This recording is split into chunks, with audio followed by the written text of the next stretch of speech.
Chairman Aguilotti is here. Do you want to make a report, Michael? Yeah, we're ready. Are you ready? Thank you. Tom's handing out an inventory of the vehicles for us. Thanks, Tom. Hello. Hello. We met with all the departments, and we came up with a list, and just in general order, not by priority, of things that we see or we deem that are necessary for the town. And I did not look at see what you guys put in, so I don't know if you want to go through what I had or Sure. what you. No, I think we need to hear from you first. All right. The police department replacing the cruisers of 88,000. This will replace 2 cruisers, including equipment, installation, and supplies. This will keep our. We've been doing it. We try to do it every year. Buy some police cruisers so we don't fall behind. So we don't have to do the lease program and buy a bunch. It just throws the numbers all off. So we've been trying to buy 2 cars a year, which Why I think is. Why are you buying 2 cars a year? If you look, it's like your own home. You're not going to buy 3 brand new cars at the same time. So we try to space out the years, so the mileages all don't go up at the same time. So 2 cars a year is reasonable. Then we take the cars and hand them down to the pool of other cars, which now, well, Rick got a car one time, the building department got one of those SUVs. So we think 2 cars is more than reasonable to buy every year. So we don't fall behind like we did many years ago. And I think we leased or purchased, 5? 4 or 5. 4 or 5, which is a lot. Yep. So you're going to end up with a problem of all the cars coming due at the same time. To space that out is a better idea. Replace the snowplow at the highway division for one of the pickup trucks for $6,500. Library seating and tables for the children's activity center for $10,000. She's been asking this for a number of years. She has a grant to do the library over, correct? Do improvements at the library. So $10,000. Would be prudent to let her finish some of that project she has. 14-foot enclosed trailer for $8,000 for the grounds department. The van today had a problem. We had a slight mishap. One of the switches got stuck on. The motor it probably burned out. So the van's on its last leg. It's up to you. You want to keep putting money into it, or do you want to get rid of it and buy a trailer? Now tell us which van it is. It's the box van, the white box van. How old is that? 1994. Yeah, it was purchased used. The brush is used. You already put a turbo into it. It leaks. The windows don't close all the way. It's time. Okay. Miscellaneous grounds equipment for $6,000. We put that in every year. Tennis court repairs at the high school for $50. I was up there last year. But yes, I'm sorry I came late, but where are you in the, what page are you on? no page. Our report. Oh. It was where's emailed your to you. You report? want one? Yes. I'm totally lost. The reports were handed out at a previous meeting, but I don't think the Okay. selectmen brought them with them tonight, so thank you. Oh, Do you have extras, Mike? sure. They may have left them at Just your didn't know desks. what. Thank you. Thank you. I got one.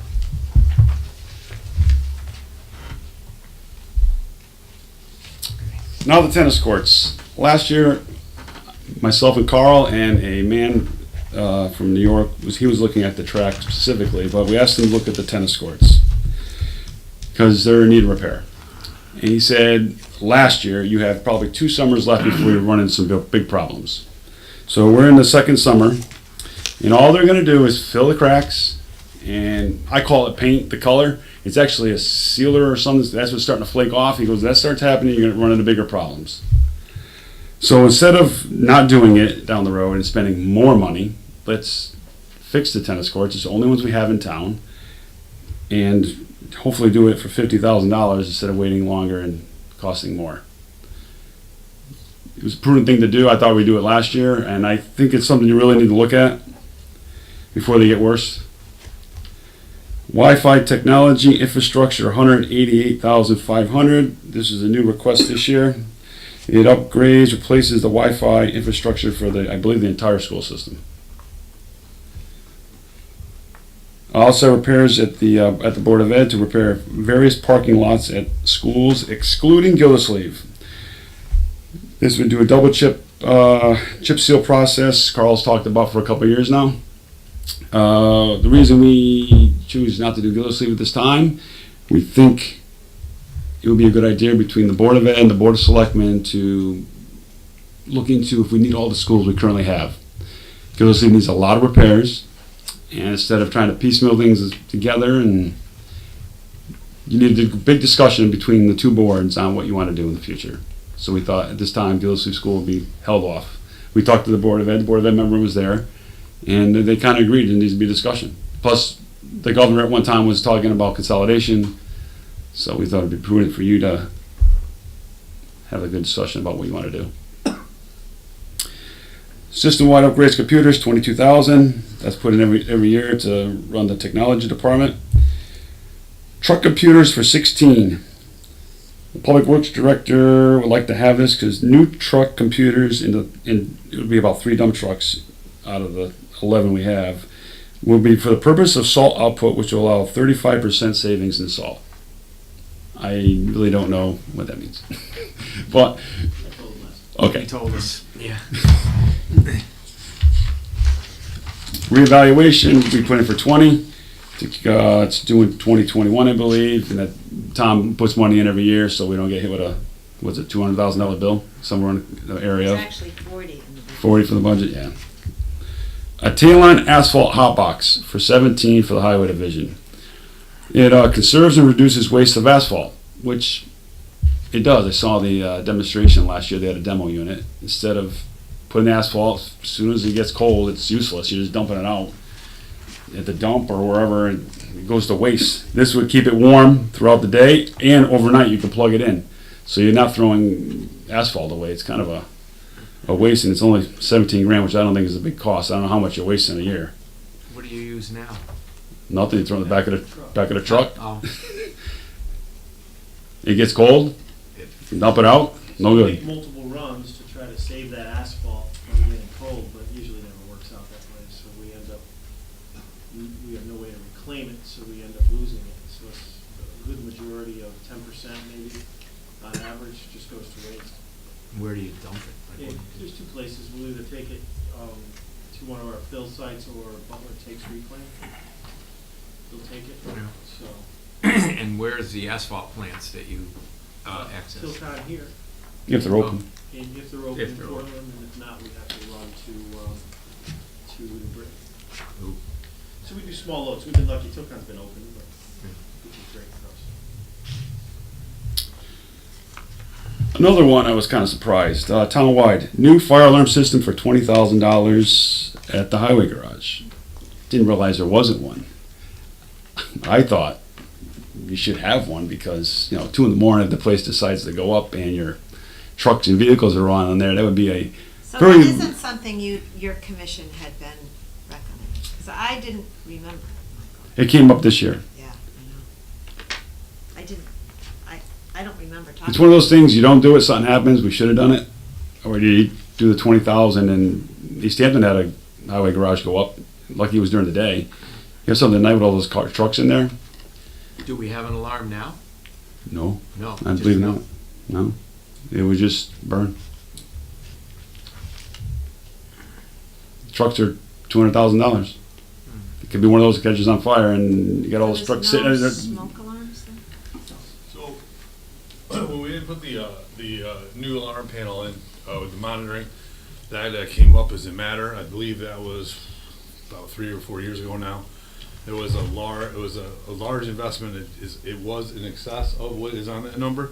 So when that number came to me this year, I didn't feel that was the correct number. So we did not have a correct number.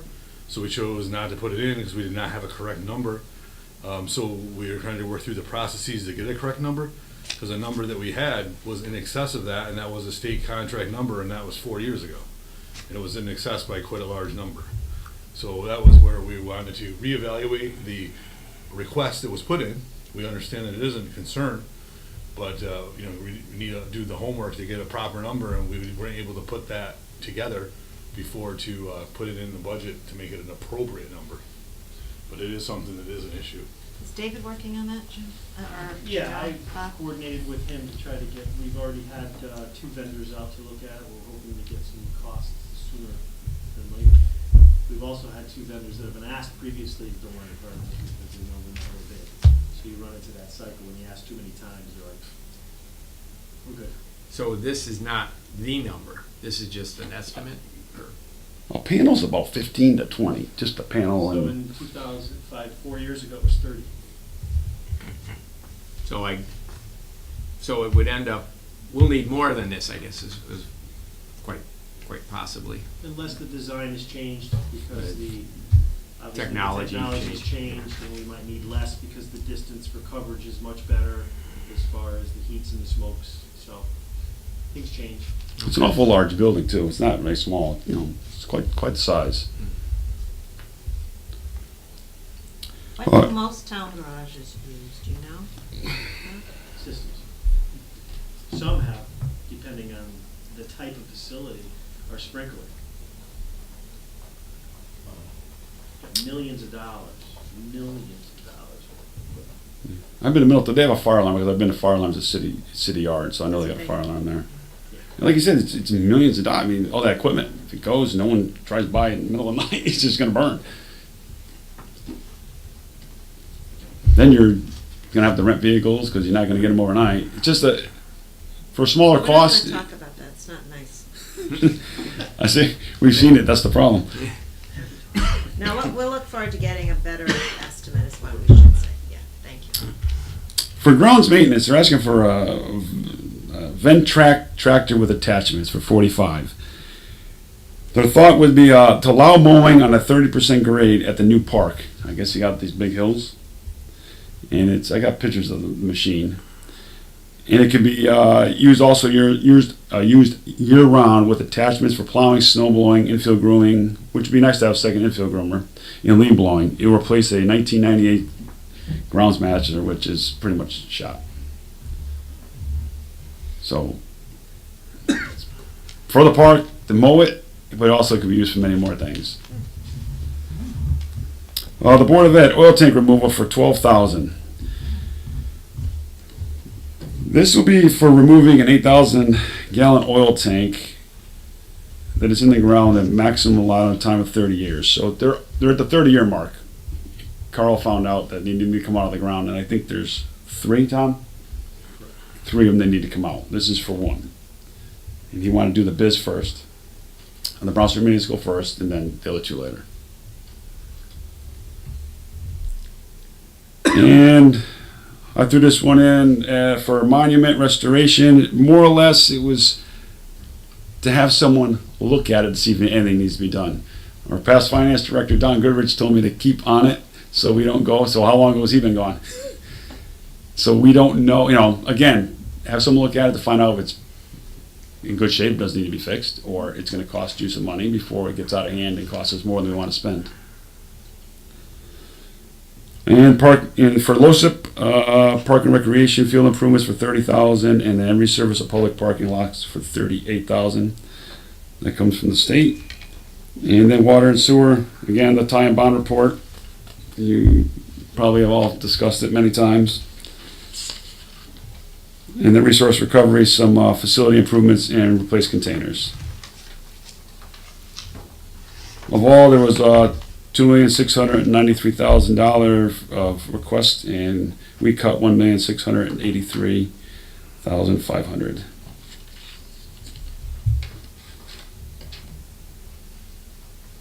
Well, the budget in front of the selectmen is 1.02 million, and it includes communication equipment for the fire department of 50,000, police cruiser replacement equipped 88,000, park and rec airline trail improvement $10,000, building maintenance municipal parking lots non-grant 30,000, highway division pickup snow plow 6,500, highway division sidewalk reconstruction, it's a match for the grant that we have, and that's 30,000, and that would go toward engineering costs that the grant doesn't cover. Townwide computers 22,000, townwide revaluation 40,000, System-wide Board of Education HVAC upgrades, $41,500. System-wide Board of Education technology upgrades, $188,500.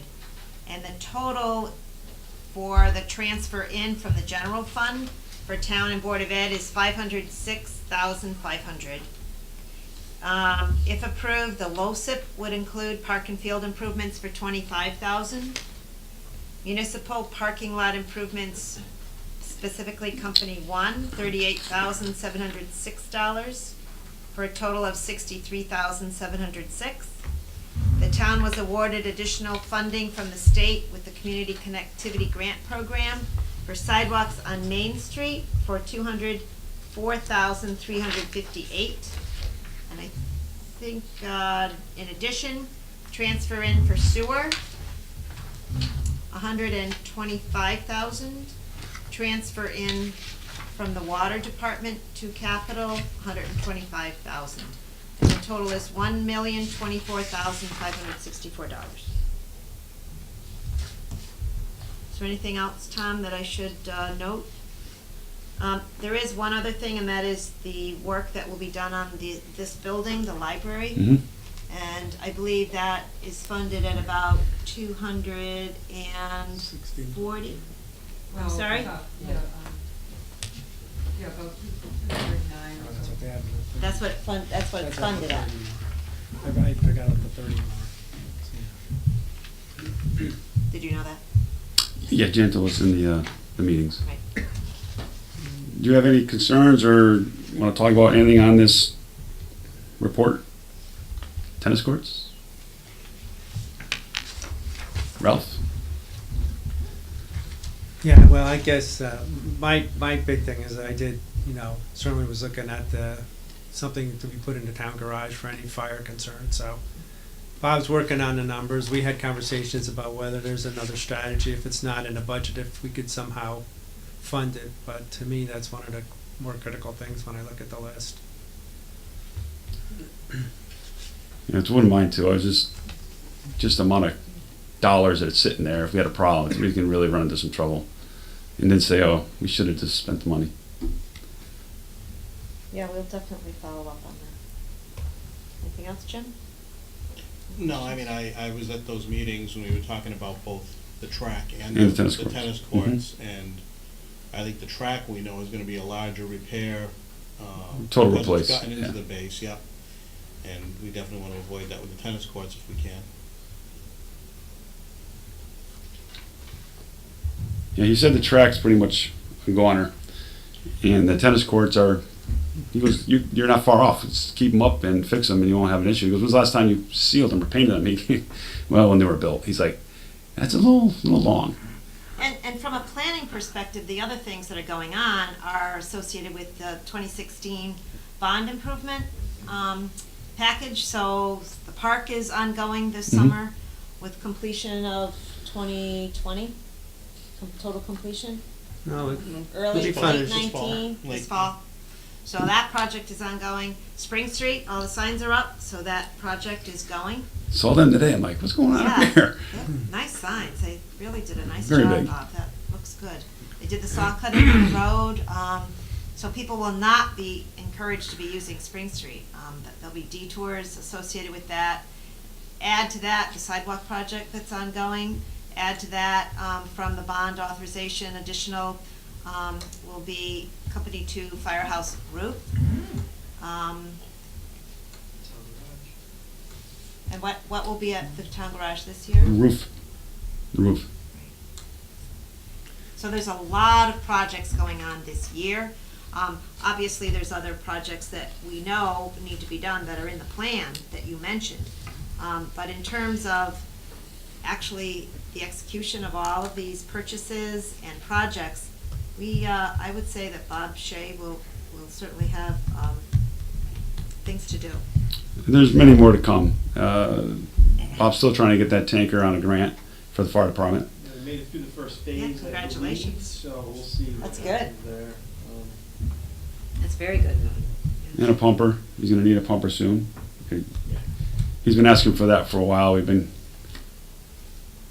I mean, two roof projects, sidewalk project. Dump trucks are Road. slowly dying at the garage. State, where the windows at, the PD above when we were still working on that. So we're trying to get all those projects into that.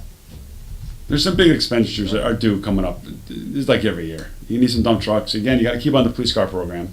I've been doing it for years, and as soon as we get away from it, it falls apart. Like Ronnie and Gary's been here, 2 cars a year, and it will work if you just fund the 2 cars. Once it's in the budget, just leave it alone. But we take it away in 1 year, and it doesn't work. It's 2 a year. Same with the dump trucks. We got away from the program because we did the lending program, but we bought a couple of them. But they got problems with motors up there with some of these big trucks. It's just, they're big ticket items. You know, I started on the Capitol 20 years ago. A dump truck was 110. Now they're 250, 220. And there's no technology, so we're trying to put all this in capital. It's hard. I understand your point in doing your job as selectman, but it is We're hard. doing better, Michael, than a few other times you've been at that podium. We're doing better. Right? We're doing better. Good. We are doing better. Thank you to your commission for being so. I just want to thank you and the past Board of Selectmen for the many 20 years I've done this. I learned a lot. It was a good learning experience for me. I enjoyed it. We've had almost all the same faces here for 20 years. A lot of commitment on your part. Gary Gary's also. here. Gary's been my long-term partner on the commission, and Bob Shea for many years. But when my term's up in December, I'm not going to re-up. This is going to be my last meeting. I'll do it till December, and that's it. Well, thank you very much. 20 years is a long time, It is. It's a tremendous accomplishment. and it is a lot of work. It is a lot of work. So, I just want to make one comment with regards to, because obviously I was part of those discussions about the track. And unfortunately, now I know there was a strategy talked about where we would have, Board of Ed would have put money away each year or whatever to try to handle. But now what you're sitting on with 500, we certainly are not going to drop 500,000 into a capital program. I mean, it's obviously going to have to be a strategy revolving around when more bonds, more debt comes off and we're able to do something. I know it's a race to the finish line as debt come off enough to do it before the track becomes not usable, but again, I guess that's the race we're probably going to run right now and hope. But it's just such a big number, and again, it's if you put it all along, same thing. Then it My doesn't- opinion with the track is it's done. I mean, it needs to be fixed when you get to fix it. The tennis courts, on the other hand, are still in good shape. You just got to fix them so they don't get worse like the track. The track is when you get to it, you get to it. You got to make it safe for the kids to use it, and it's unsightly as heck, but it's $400,000, and you don't seem to have it right now. So no more damage can be done to it. But thanks, Mike. I've certainly been in other meetings with you on these stuff, so thanks for your efforts. Thank you. Thank you. Thank you. Good, done a good job.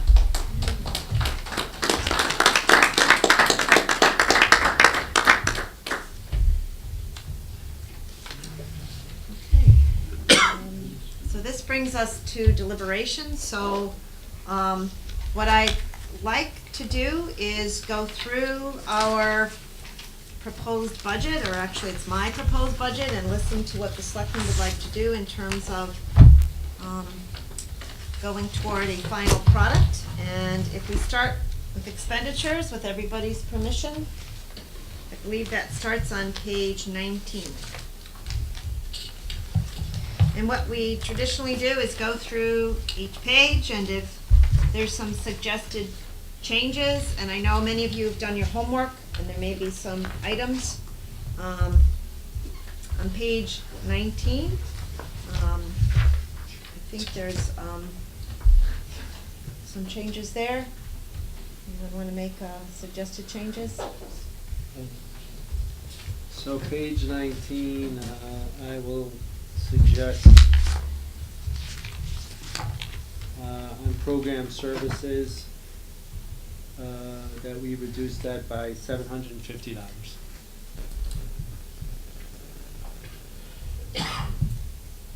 Anybody else? I had actually $1,000 in there. Yeah, could we do 1,000?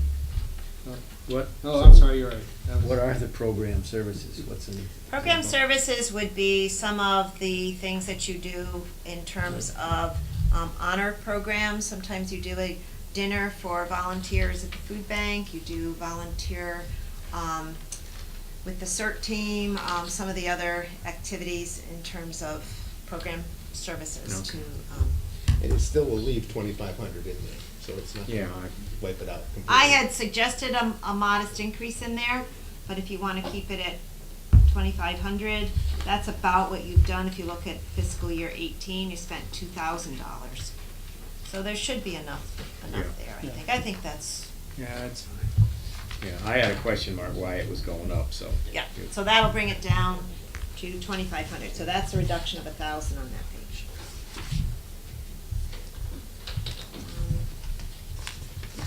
Honestly, the next item I had after first selectmen's budget, ethics, probate, that's a contractual number, was under elections.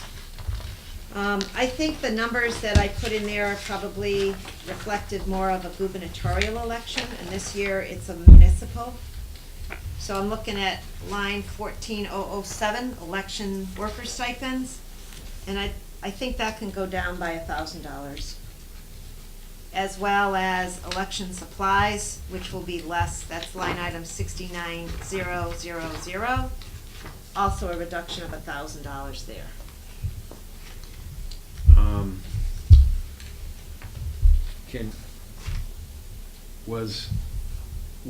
On the, wasn't 2018, 17, 18, was that the last election year?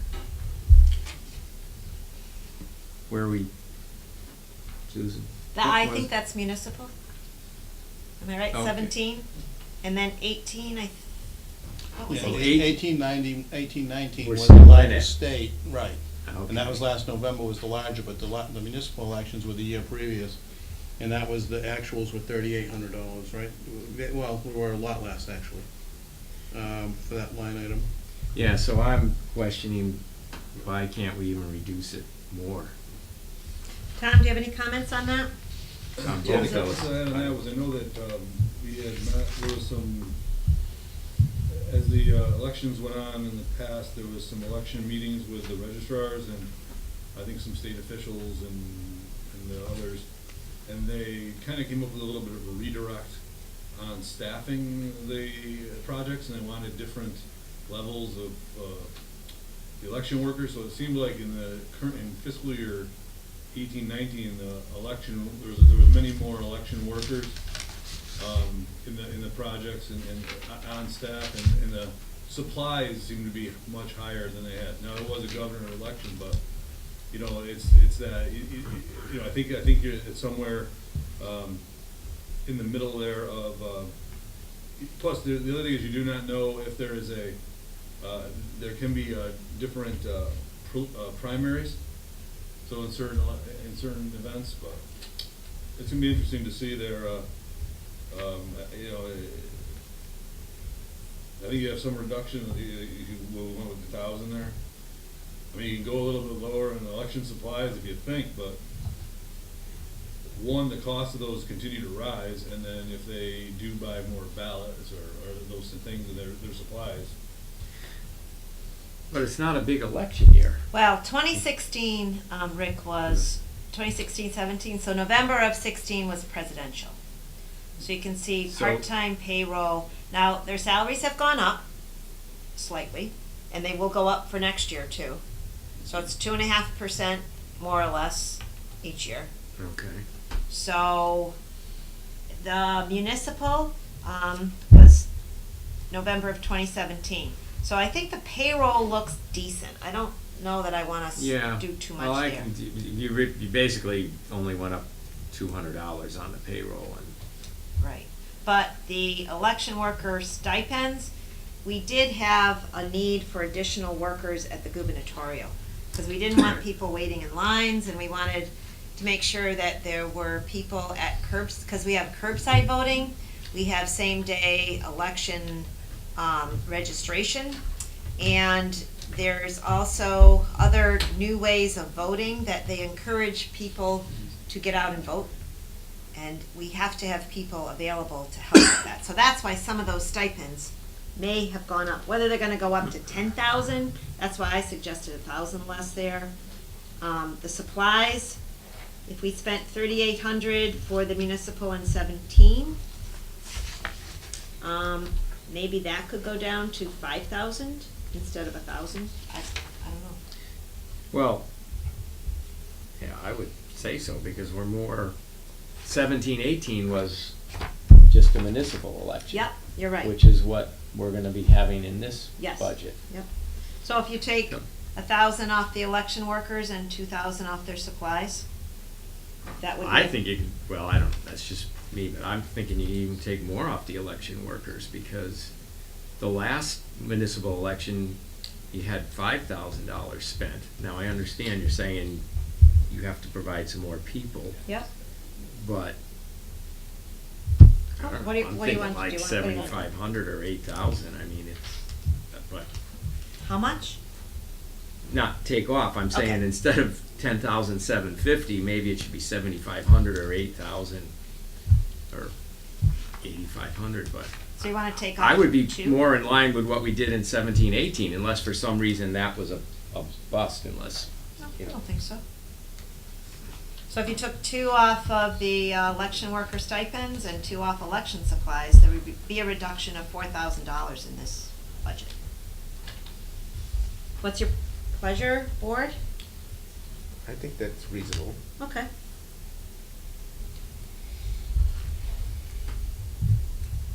So, I mean, it's reasonable, probably a reasonable risk.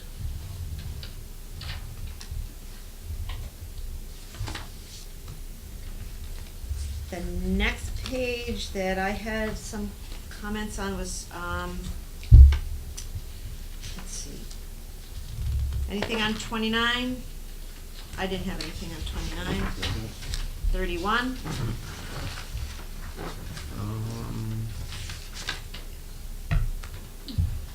I had a question on it, Susan. Okay. Just, was the. 21, 31? Page 31. Okay. Was the increase in payroll per contract, or is that, is that like a hard and fast number? It's pretty close to it. It's a person with a step. Pardon? As an employee with a step, Okay. one employee. All right. Just wanted to know. Due diligence.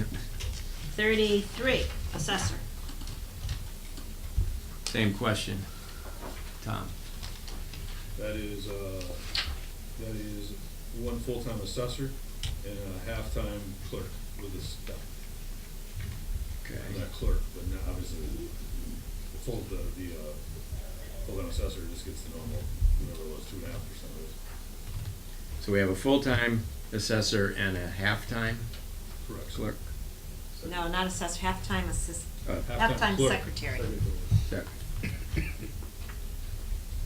If you look over on fiscal notes, Yeah, it's over there probably. it's a full-time assessor Oh, yeah. and Okay, 17 and a got it. half hour clerk assistant. The other clerk works as a library assistant. She's half-time here, 17 and a half here at the library. The financial assistant. in the library. And then service provider established a new required fee under service contracts, that's why that went up. Okay.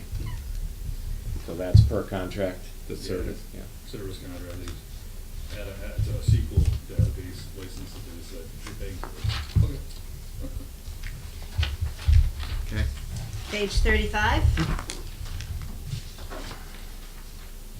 Those are the stipends to the members of the Board of Assessment Appeals, pretty much, and a little bit for the board clerk, for a total of $1,300. Page 37. I think we're doing okay in this account. This was cut from the request last year. So we kept it the same for next year. I should say the current year went down a slight amount from the previous year. And for next year, we're recommending that it stay flat. I remember debating that last year. Yep.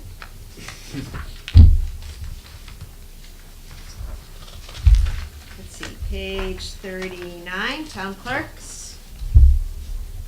I know Ryan reduced is indexing and recording slightly.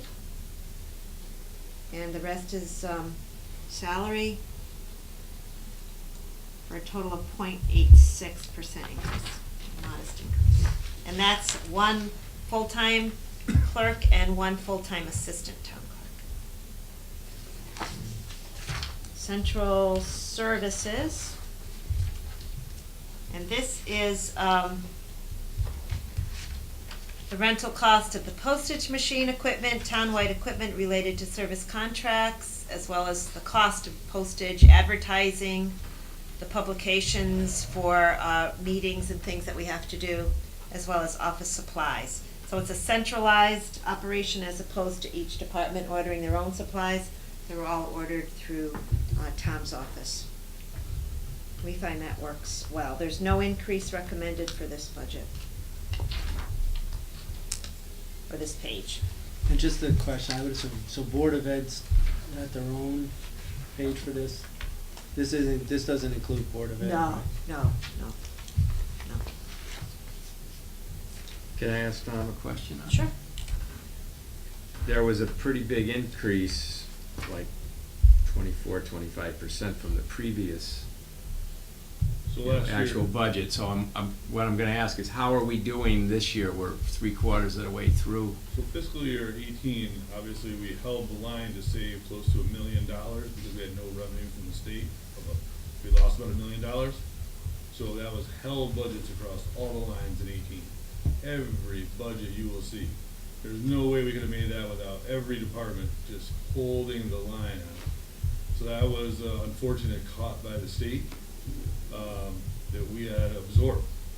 And so all through fiscal year 18, you'll see short every account, because that's what we did as management, to say no. And so, you know, it's not a very, you can't go to comparative off of 18.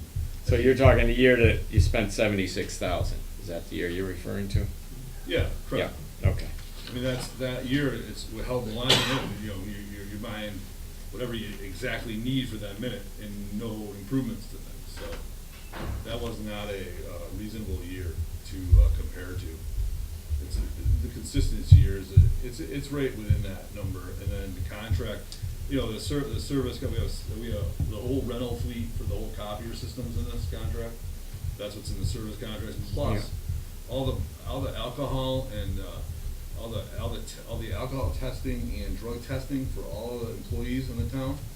That comes out of the service contract line.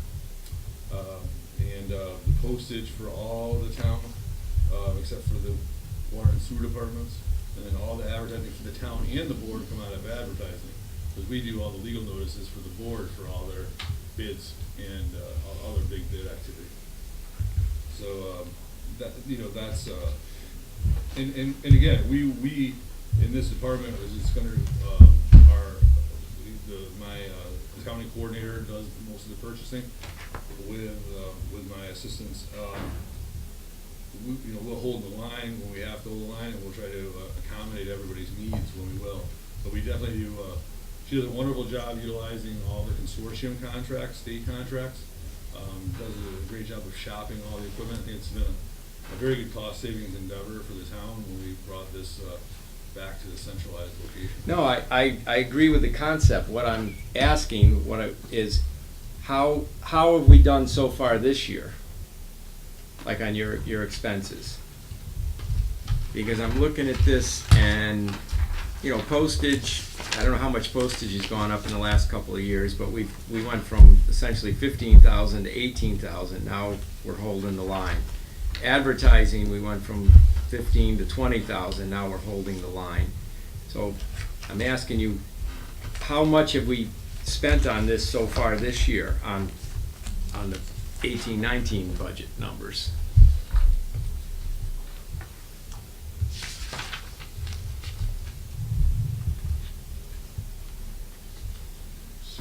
As of the report I ran there, was 67,000 has been paid through that. But that doesn't include all the encumbrances and whatnot. What do you mean by encumbrances? Give me In an the example. future, I mean, you're gonna spend your copying 100%. You're gonna spend Right, okay. a good majority of your office supplies. I mean, there's still a good 3 to 4 months left in the year, so, advertising, we do have some big projects coming up. Just advertised the other day for a couple of items, about $300 to $400. So give me an example of what's advertising, what kind of advertising does the town do? For example, I'm new at this, so I'm. So for any type of a bid, you have to put it in the Hartford Current, but to advertise the bid. Okay. That's probably somewhere between $500 to $1,000 per of those. Where you can, all the P and Z. Oh, the notices and meetings, stuff. all the legal notices. and, All our public hearings, all our town meetings, Any jobs. Okay. any ordinances that we pass have to be printed in the Budget newspaper. Items, any referendums. Okay. And then also that's the printing line item, so any, business cards, any letter stock, any, flyers, like the nice airline trail flyers, those type of things, all that comes out of those items. Okay.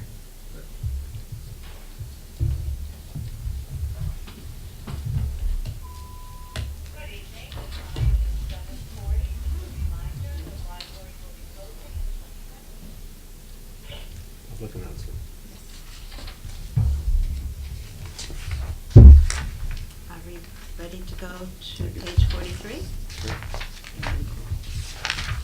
I had something on 43, looking at the budget book. It looks like over time, the licensing software was well below the 23.5 that we're asking for this year. And I know that we have a new software system, so maybe that's part of the reason. But in looking at the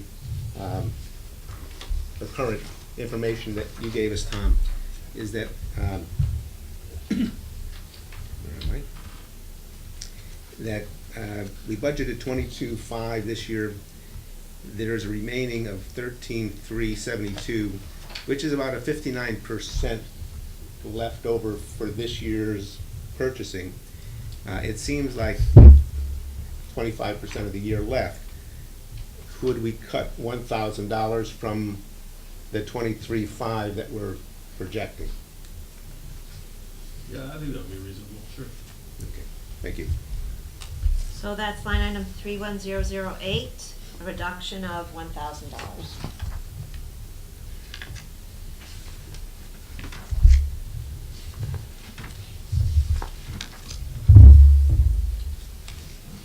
Page 45 is the fire department. I did not have anything on that page. A little over a 1% change for next year. Anything you want to add, Bob, to the fire department? Any comments or? No, we're good. Okay. I think that that's do our best. Should be adequate. Anything from the board? No reductions in it. Then we'll move to page 47, the fire marshal. Fire Marshal Ray can't be here tonight, but he will be here tomorrow night. If you had any questions, he asked for you to know that he'll be here tomorrow. I, at the time he asked, didn't have any questions. Anything from the board on fire marshal?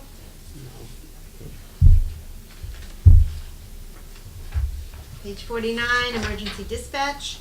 That number is for a contractual obligation for the Middletown dispatch agreement, which is typically a 3% increase year over year for us, and an allocation for fire alarm monitoring.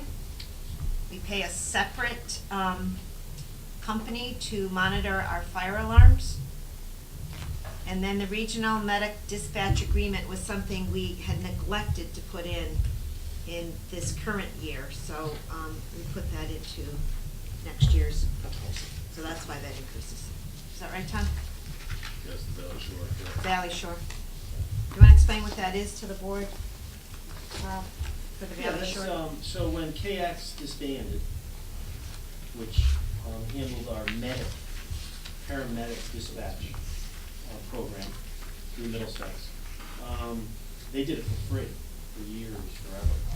So when Valley Shore had to take that over, that ended. And what they did was they came up with an agreement to do it per capita for each town, to try to split it equally based on population. So that's that fee for that. And that started 2 years ago.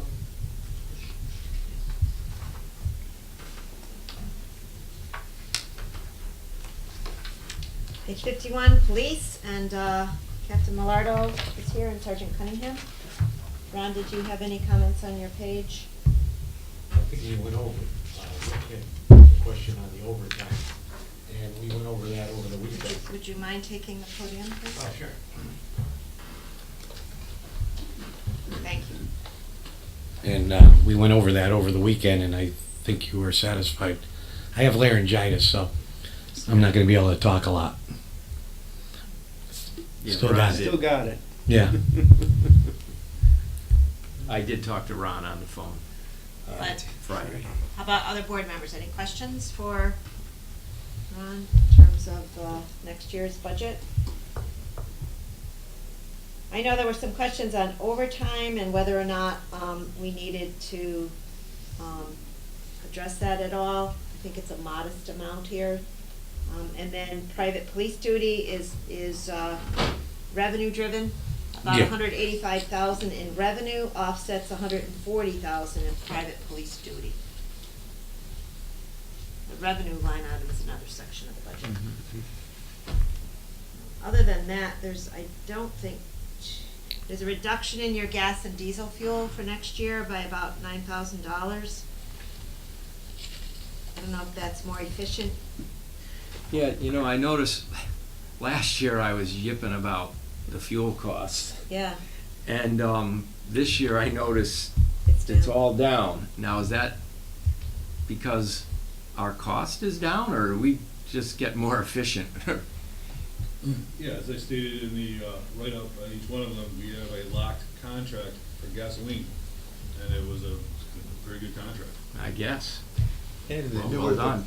and the newer the vehicles we get, Right. they it probably doesn't- have better mileage per gallon. Maybe. We gotta hope, right? Yeah. 9 miles to the Yeah, gallon. really took advantage of the good contract. Yeah, that must have been okay. So, good work. How long is that contract in place for? 1 year, right? Actually. Go ahead, For Rick. that one, actually, the year, we did it for this, all the way from now to the next fiscal year, so it spanned about a year and a half, which was great for East River. It was a wonderful addition for them to do that for us. That's good. And having a newer fleet, I think, helps a lot. It really does. It's kind of a small number, but what's the K-9 program all about? What? That's the dog, and that's the food that costs for And the. it's on your budget? Oh, for your police dogs? Yeah, Oh, okay. Nero? Nero is our dog, right? you're right. Have you seen him? I haven't met him. You don't want He- it. he's a beautiful Maybe I don't want dog. to. He visits town hall often. Yeah, we're very fortunate. Our vet bills come out of Dr. Olson in Middletown, covers most of our vet bills. So we're very fortunate. So, and that goes under that K-9 program includes the vet bills and the feeding and. Anything that's not covered by him. There are a few things that he doesn't cover. But when we started the program years ago, we went to him and he donated his services. Where do you keep the dog? It stays with the officer, 24. Sergeant Kelly. Okay. He trains, he's with him all the time. Yeah. Takes care of him. And on occasion, along with other departments, there is visits that are made to school, high school. Yeah, we just did locker searches not too long ago up at the high school. The dogs are used constantly. It's a good program for the money you pay. Just one dog? Right now, yeah. We had two. When the officer retired, we had a lab also that did narcotics Okay. for person. Yeah. This dog does narcotics, but not person. It does vehicles and things like that. Good Good Right. question. No more questions from me on this. Anybody else on the board? Thank you, Ron. Okay. Thank you. Emergency management. There was a question that I think during some of our workshops on cell phones. Could you review for us, Tom? I know I have a cell phone. Is that also for the emergency management director? Correct, the emergency management director and you as well, And that's it, right? in this line item, sure. Right. And some of this budget is supplemented by a grant. So there is a grant that we receive, and Don is here tonight if there's any questions on emergency management. There's a very modest increase, 0.38%, which is in a slight amount for supplies, just a minor amount. We had a drill recently, which I thought went very well up at the high school. CERT team is very active, and Don's doing a good job. Any questions? Page 55, building department. There's not too much change in here, other than salary, one full-time building official, one full-time administrative assistant that is shared with the building and planning and zoning departments.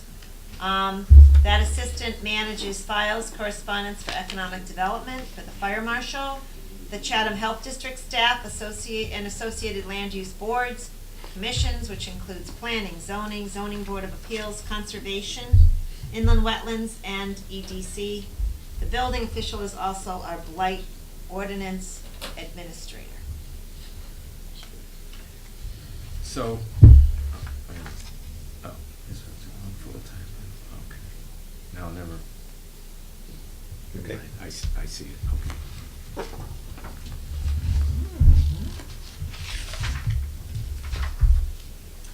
For the major project that we're anticipating, once those fees come in, once those permit fees come in, we will assign some of those fees to a special account so that we can pay additional staff that we may need, especially in terms of fire marshal and building officials and people that will be needed for some of that bigger buildings and things.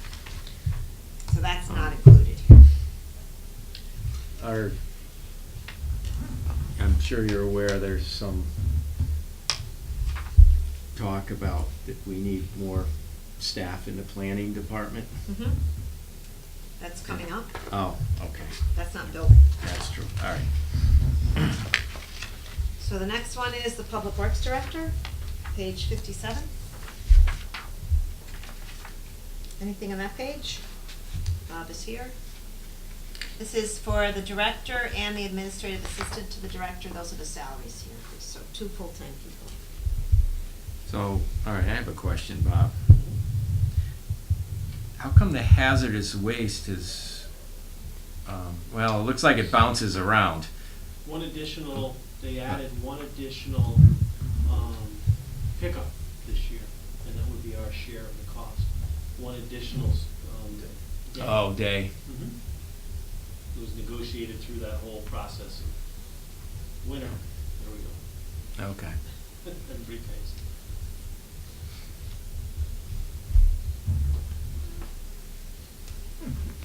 And some of the No. projects that the department will be working on is included here. Spring Street, sidewalks, fire company 2 parking lots were done. These are some of the things that have been done, and then some of the goals listed there, just to give you an idea of all the things that were done.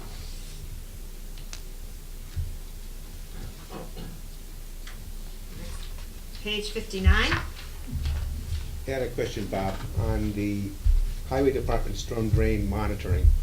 Over time, it looks like it was 2,400, 1,500, and this year we budgeted 4,000. We're looking to budget 4,000 next year, but in looking at the financials so far, we haven't spent the 4,000 for this year yet. I'm thinking that maybe because we're using salt, you don't have to check the storm drain, you don't have to monitor as much, but I was just wondering if we could cut 1,000 from that. So the reason why that money hasn't been spent this year is because the state did not finish their policy for the EMS4, the new permitting policies. A lot of this comes out of that. The permitting, that being in engineering, the testing that goes along with that permitting is in this line item. So they pushed the testing out until the policy was agreed upon, which it has been, and now there's going to be training for that. So that testing, and I expect to be more testing, will be in place next year. Okay, so do you, would $3,000 cover it? No. I don't believe so, because there'll be more testing based on what I've seen and some of the estimates that we have from the engineers that are part of doing the permitting, which I've been working on that for a year. It sounds like we're gonna be going out into our outflows into wooded areas to do testing now. Okay, So thank you. I'm a little worried, I don't have a number, but I think the $4,000 was conservative to begin with, and I think we're gonna need all of that, if not more. So, but we could take a shot. No, I mean, I was just looking at the previous expenditures, but then things have changed. It's been about a year and a half they've been working on this program in the state, and now it's here. Yeah, okay.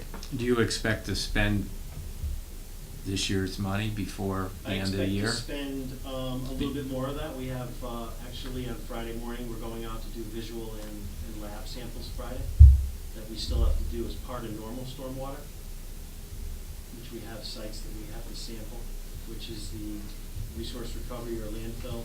We have to do the highway garage, and we have to do areas around our pit, our salt storage shed. So as we have to continually monitor those programs, and I've updated that entire program.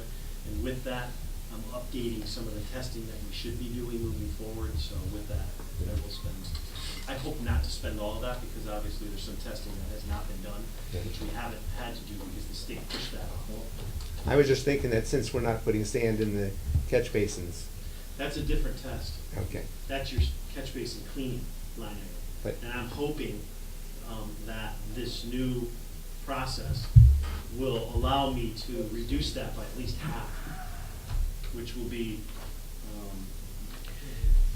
Well, I'll tell you, the road in front of my house is nowhere near as dirty as it usually is this time of the with year. that said, I have to kind of prove that by, Yeah. I have to actually measure the catch basins of the amount of sediment that's in there. It has to, basically has to meet a standard for them to say, yeah, you can break it all up, make sure you clean them, but you might not have to clean them all year. Right now, we do 1,500 catch basins a year. I'm hoping to be able to do that in sequences of maybe 6 or 8, maybe in thirds, which even if I did half, it's gonna save us about $16,000 a year, which is half a year product. okay. So can we look to that number to maybe go down in future years? No, because It's that tough. is directly It's tough. related to the testing, what you're gonna. No, the storm drain cleaning. Yeah. No. Oh, storm drain cleaning. Yeah, I'm sorry, I wasn't clear. I was referring to, And I might even be able to save some of that this year, but I don't know, because I won't know that until well into the budget. I have another question. Sure. So on the repairs, equipment repair rental, Yeah. that number seems to have jumped a lot from what it was in the previous budgets. Aging fleet and the cost of materials to repair. And we we're pretty tight this year. We spent an awful lot on repairs this year, and that is in relation to a lot of the repairs based on plowing and miscellaneous things we do come out of vehicle maintenance, as you'll see, which is taking a good hit this year. It's over budget, right? But it's over budget. $1,300. Yep, so, we've had some big repairs, we had a backhoe go down, which we don't expect, obviously, in the middle of the year, which is in the tune of $11,000 to fix. So we took a hit this year in vehicle maintenance, but in this line item, this pays for the things that are really not vehicle related, but attached to them, and highway uses them, such as components for plows and things, so, and we damage those. Get some rental equipment to use. Yeah. And rental equipment to do the roads, yep. You know, like Those I had, was determined in the past. what type of stuff Certain do you equipment that rent? we don't have, that might be in your capital budget and has been there for years, like mini excavators and stuff to do the Okay. road areas that we can't fit our equipment as it is, we rent those for 2 or 3 days at a time. Stuff that's proven not to buy. right? Yeah. Because you don't use it all. You don't use it all the Right. time. Okay. Yep. Much more efficient to rent.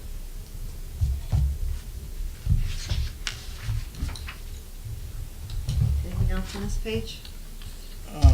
You know, we should talk a little bit with the contract lasting through the next fiscal year, the gas and diesel fuel. I think right now, it's a $50,000 budget was proposed. Last year, we got 48% of that budget remaining as of March, through March 26th. I don't know if there's any outstanding bills. Can we bring that down $1,000? It's already come down about 8. But looking at the dollars on that, can we take a little bit from there without? Sure. So that's line item 51001, a reduction of 1,000.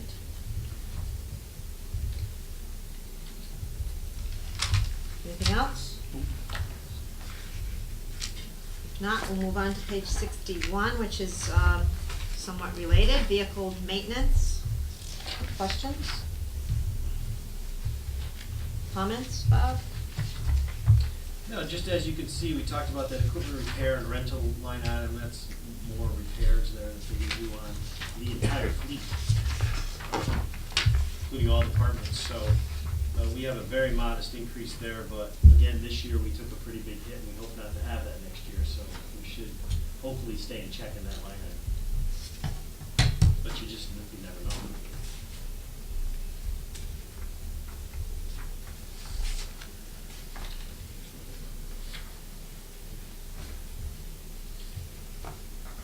Page 63, the town engineer. I will tell you that this budget I reduced substantially from what Bob had requested, so maybe Bob wants to comment on that. So, yeah. Page 63. Yeah, thank you. So, I went ahead and have been doing an awful lot of research on projects that we need to do this coming year, this budget fiscal year. And a lot of that has to do with permits that we have to renew. And a lot of those permitting, or the permits that have been expired, that are due, not only have changed, but they're very labor intensive. So I reached out to our town engineer to actually get some costs. We really haven't done much of that before. We've just kind of moved forward, and I was really surprised at some of the numbers that came back. And our water plan, for instance, hasn't been done since 2007, and it's due this year. It's a very extensive plan. You wanted to come in and see the books. They're 5-inch binders that are done with multiple prints and stuff. I hope to be able to offset some of that cost and maybe do some of the work in our office, because we don't have too many changes, but it has to be done. It has to be done thoroughly, and that came in at a $30,000 potential cost. That one permitting exercise, which is done maybe every 10 years. The other one is directly related to our storm drain, our storm water permitting, which is that MS4 that I spoke to you about before. We're looking at an additional $15,000 to finish that permitting because of all the new requirements that are coming along with this new state mandate. So with that said, that number was much bigger. And if you look at actuals, it will tell you what we've been doing for years. And that's not going to go.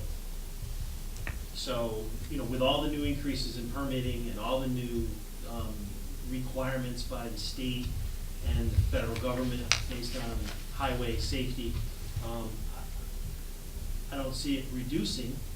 And you know what you've been spending for years. So what we were trying to, and I work with Tom, trying to kind of get our budgets kind of in line as slow as we can, or as quick as we can, obviously, without making a huge impact of actually what we're spending in those particular areas that are pretty important to what we're doing.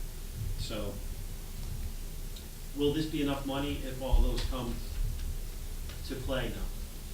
Has it been enough money for the past 5 years? No. So, it's how quick you want to get to the actual number and fund it properly. It's really up to you. So I think my request was, I think 68. Based on the numbers, the actual numbers that I had. Well, we spent 89 a couple of years ago. There you go. Right. And there could have been a few more big things in there, such as some, dam-related projects and things like that we don't see.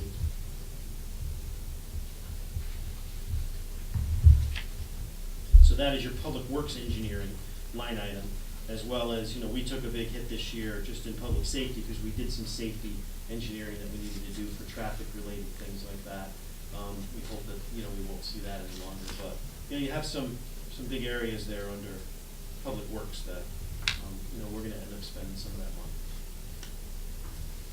I think it's something over time we'll need to address. What we typically do is in the fourth quarter, there'd be a transfer from contingency for this, but certainly, I thought a 50% increase was just more than I could put in for this. It's now at 26% increase. I certainly don't think we can cut it anymore. No. No. Page 65, street lighting. I had a question on the street lighting. Yeah.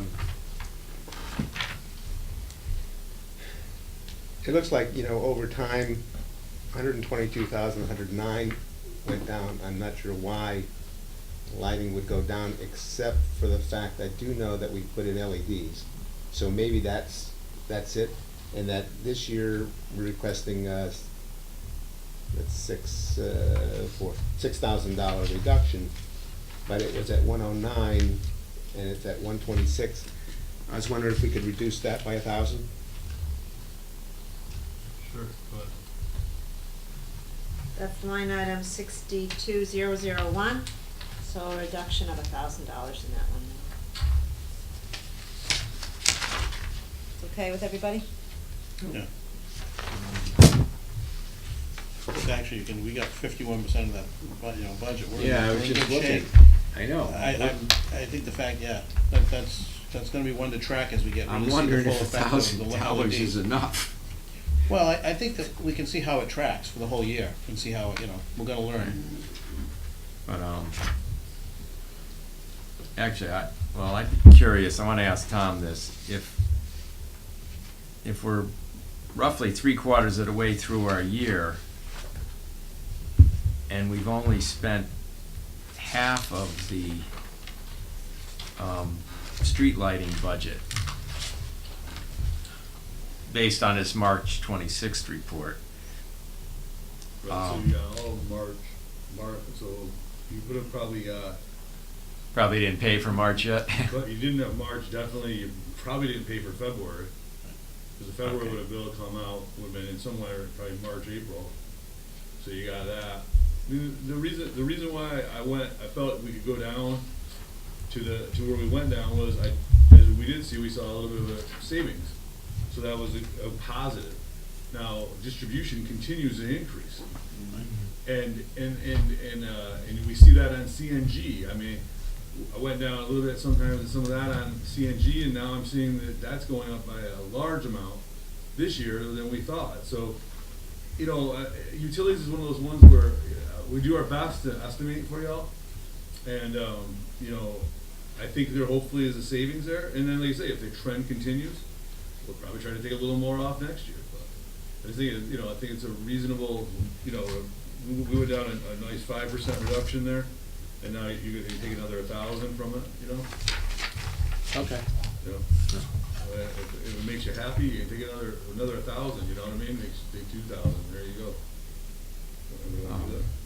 It just seems like we're trending, I mean, even if you didn't pay February, we're trending pretty good. Like we should come in under budget this year that's gonna end in Do you wanna June make it 30th. 2? I would vote for 2, but Okay. Everybody else? I'll support that. That's fine. So that's line item 62001, reduction of 2,000 instead of the 1,000.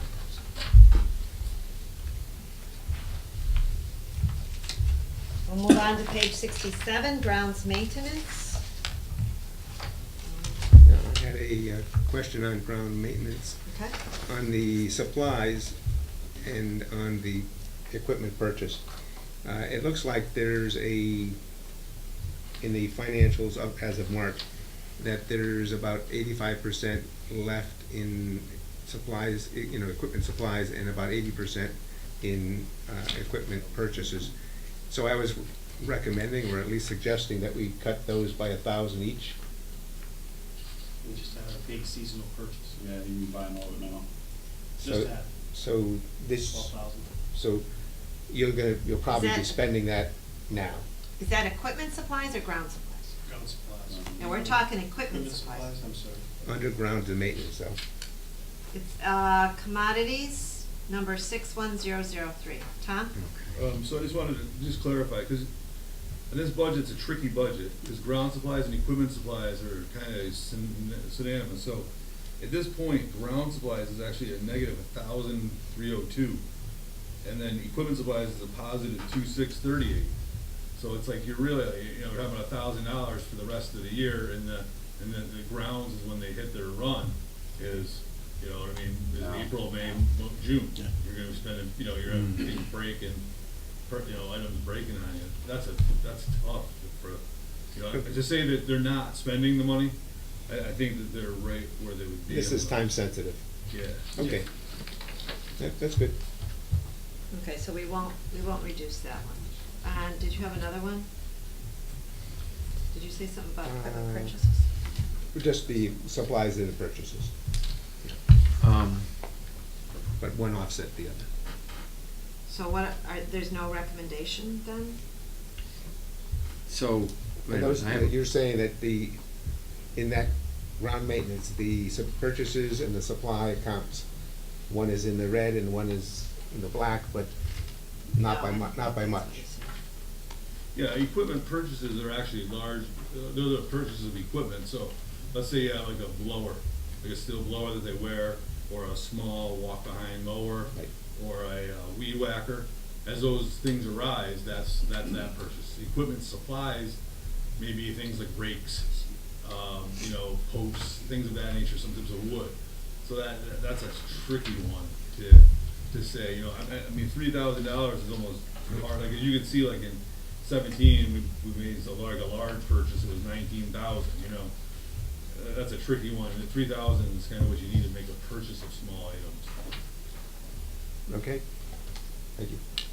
so, is the underground supplies 61004 line item, there's a big increase, like $12,000, and is that 12,500, is that It's only earmarked for the half. park? It's only half of what We has need? been estimated we need for the park, Wow. as well as the contracted services. The general contract Half work? of what we feel we're gonna need for the park. It came in at about 43,000, which was the estimate that came from the original estimate that came from Carl Johnson. So we worked off of that, we didn't make any increases, because we're hoping to hold those.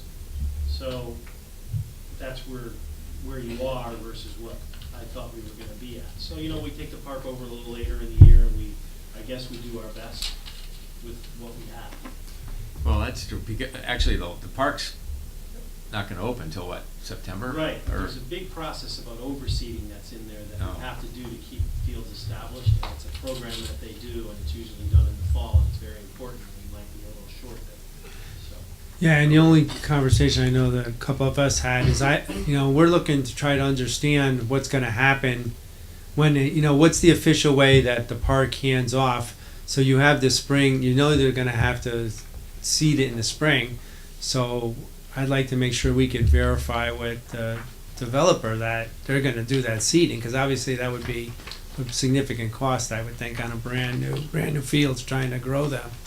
So I don't know what other things I might, it's that gray area of when we shift over and really take over the park and what expenses come. And, I've mentioned maybe we got to start having that conversation with them, or even bring the attorney in to understand how it all works with the way the bonding and everything, and how everything's going to shift over.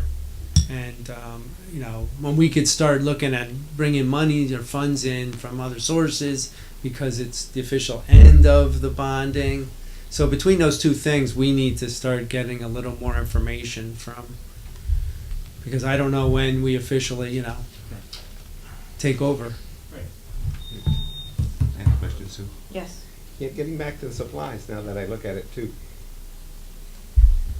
If Ralph is correct, and all we need to do in the spring is reseed the fields, that's $12,000 for that, Fertilization.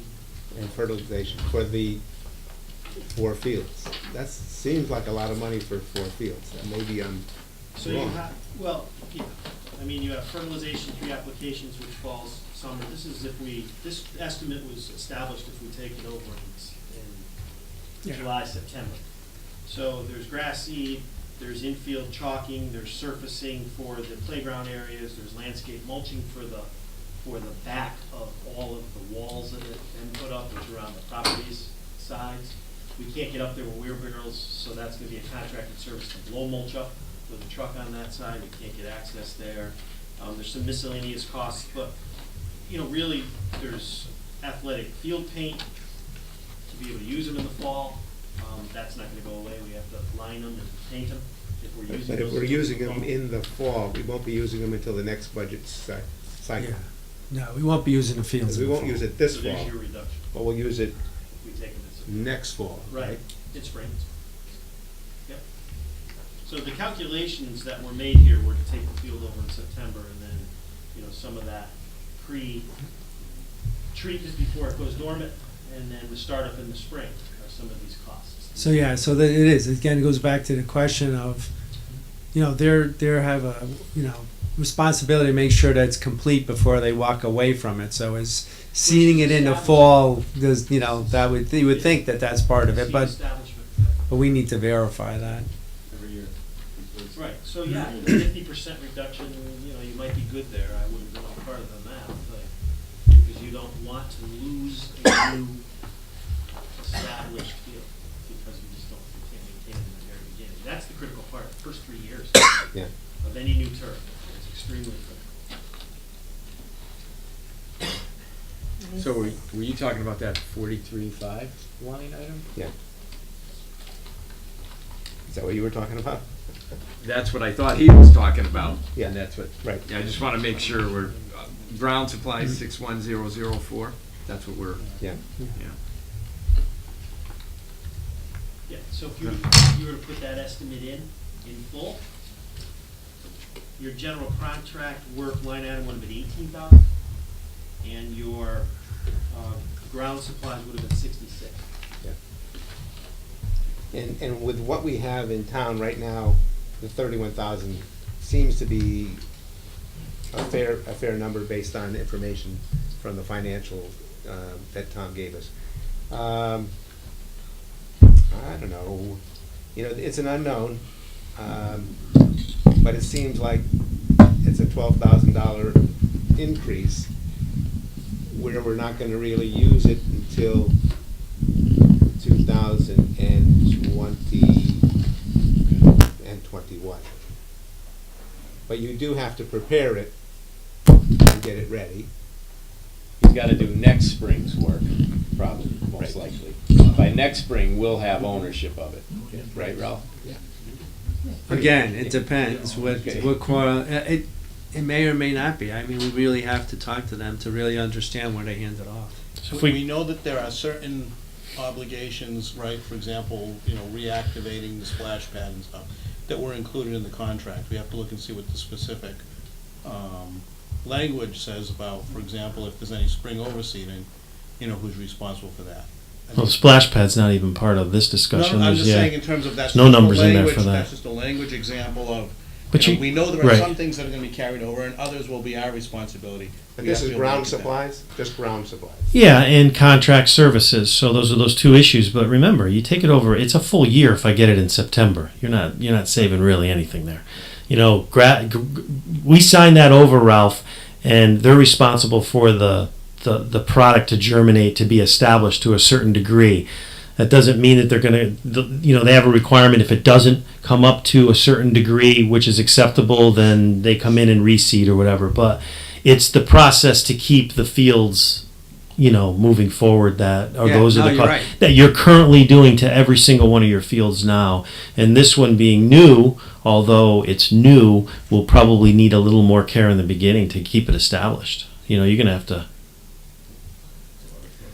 It's a it large probably process. really comes down to, if they had an incredible growing season Correct. in the fall, and it's full in the spring, they're not going to say, we're not going to overseed it. And then we'd have to make the decision. Yeah, well, I don't think We you've had a single field that's never been overseeded because you overseed because of usage. Well, it comes So- down to who's overseeding it. It's going to be overseeded. It's just. Yeah.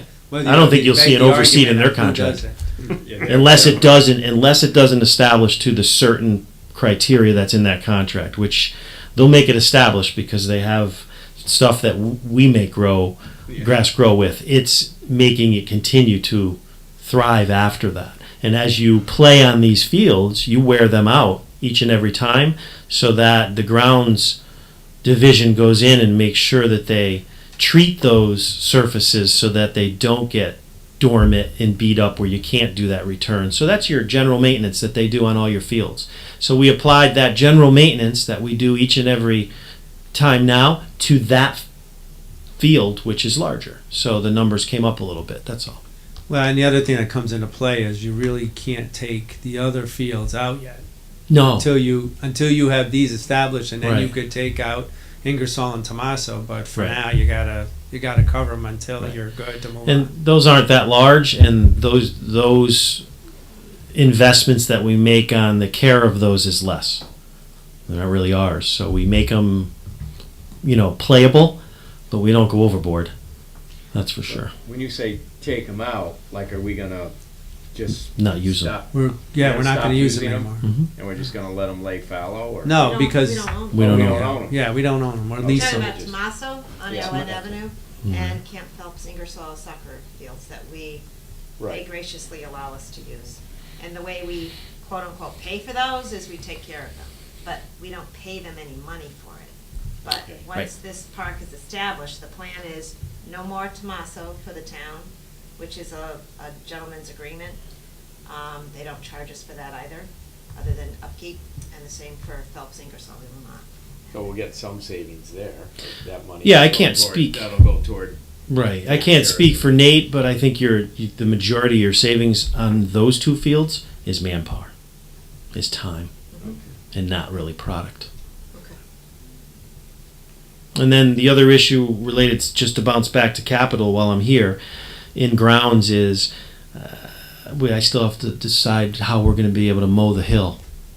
So I don't have equipment that can mow the hill yet. The back one I think we can do safely, but the larger one on the left, it could be difficult. So if we find that it's not safe enough to do with what we have, which I don't believe we have any machine, that's why the Vertec was in there, that can do that safely, then we might have to look at hiring that out until we can.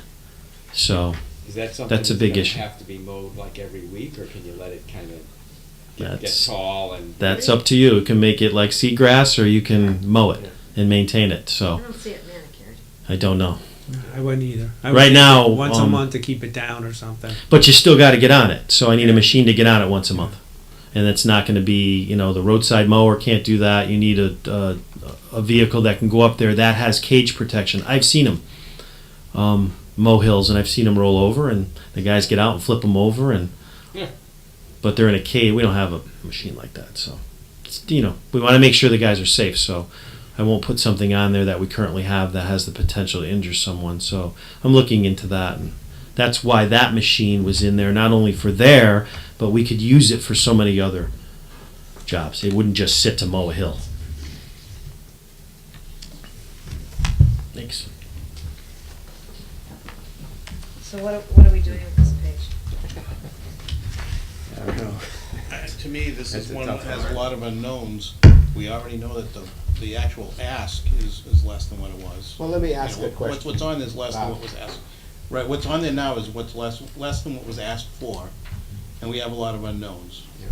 It's a new facility, I'd rather make sure we can get it off the ground properly. Let me ask a question, Bob.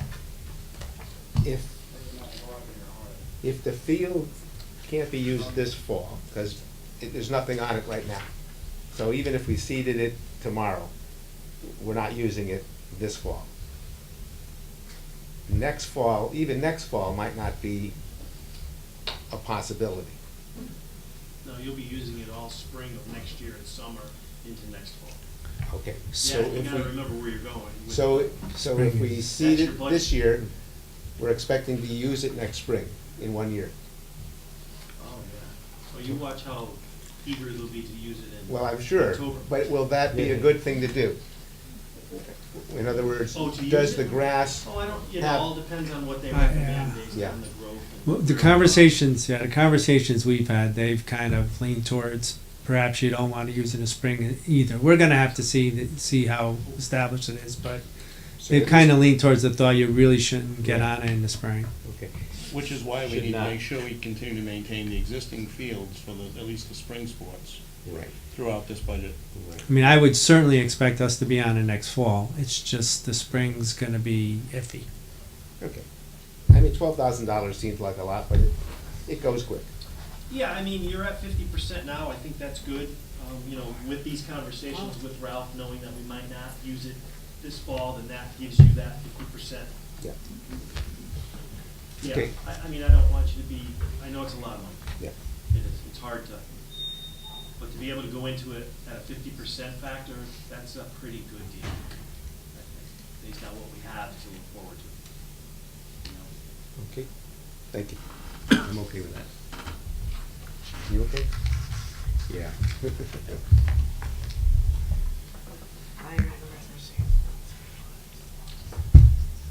Okay, So the end was no changes on 67, right? Is that I the? think that's what I'm hearing, no changes on this page We'll, at this point. right, yeah, we'll leave it. Page 69. I think there had been a question, someone asked me about telephones on this page. You know, Jim, I that, think it's you. yeah, that was just an observation. I don't have a specific recommendation because I don't, I just think I'm looking at the actuals and I see where the actuals are. So to me, the budget number is appropriate, but it's just with some of the changes that are going on right now, industry, I'd like to see how we can look at driving some of those numbers down, to drive the actuals down. But from a budget standpoint, we need to budget it to support those. Any comments, David? What Telephone, we're talking about Yeah.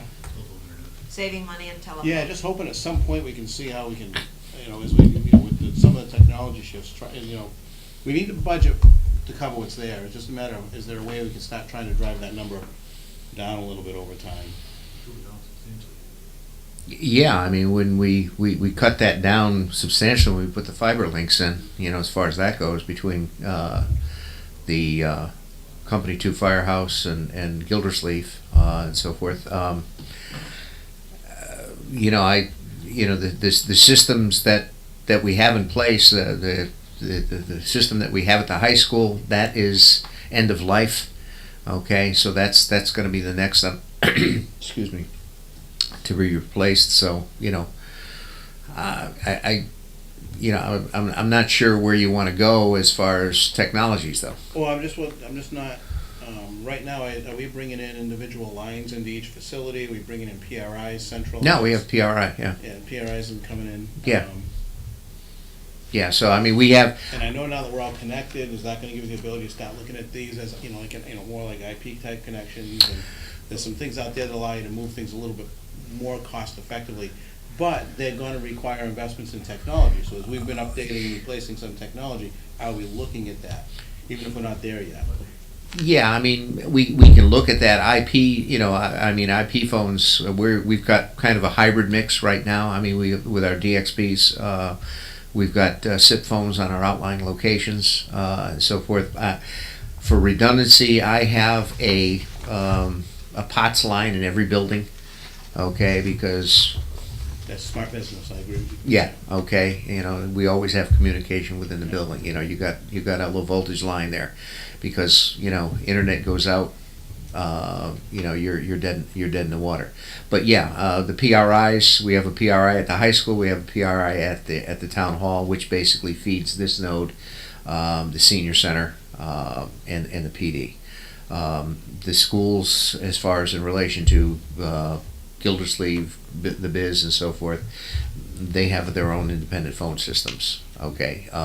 I should say the Biz hangs off our town hall, but Valley View and Gildersleeve, they have their own independent phone systems.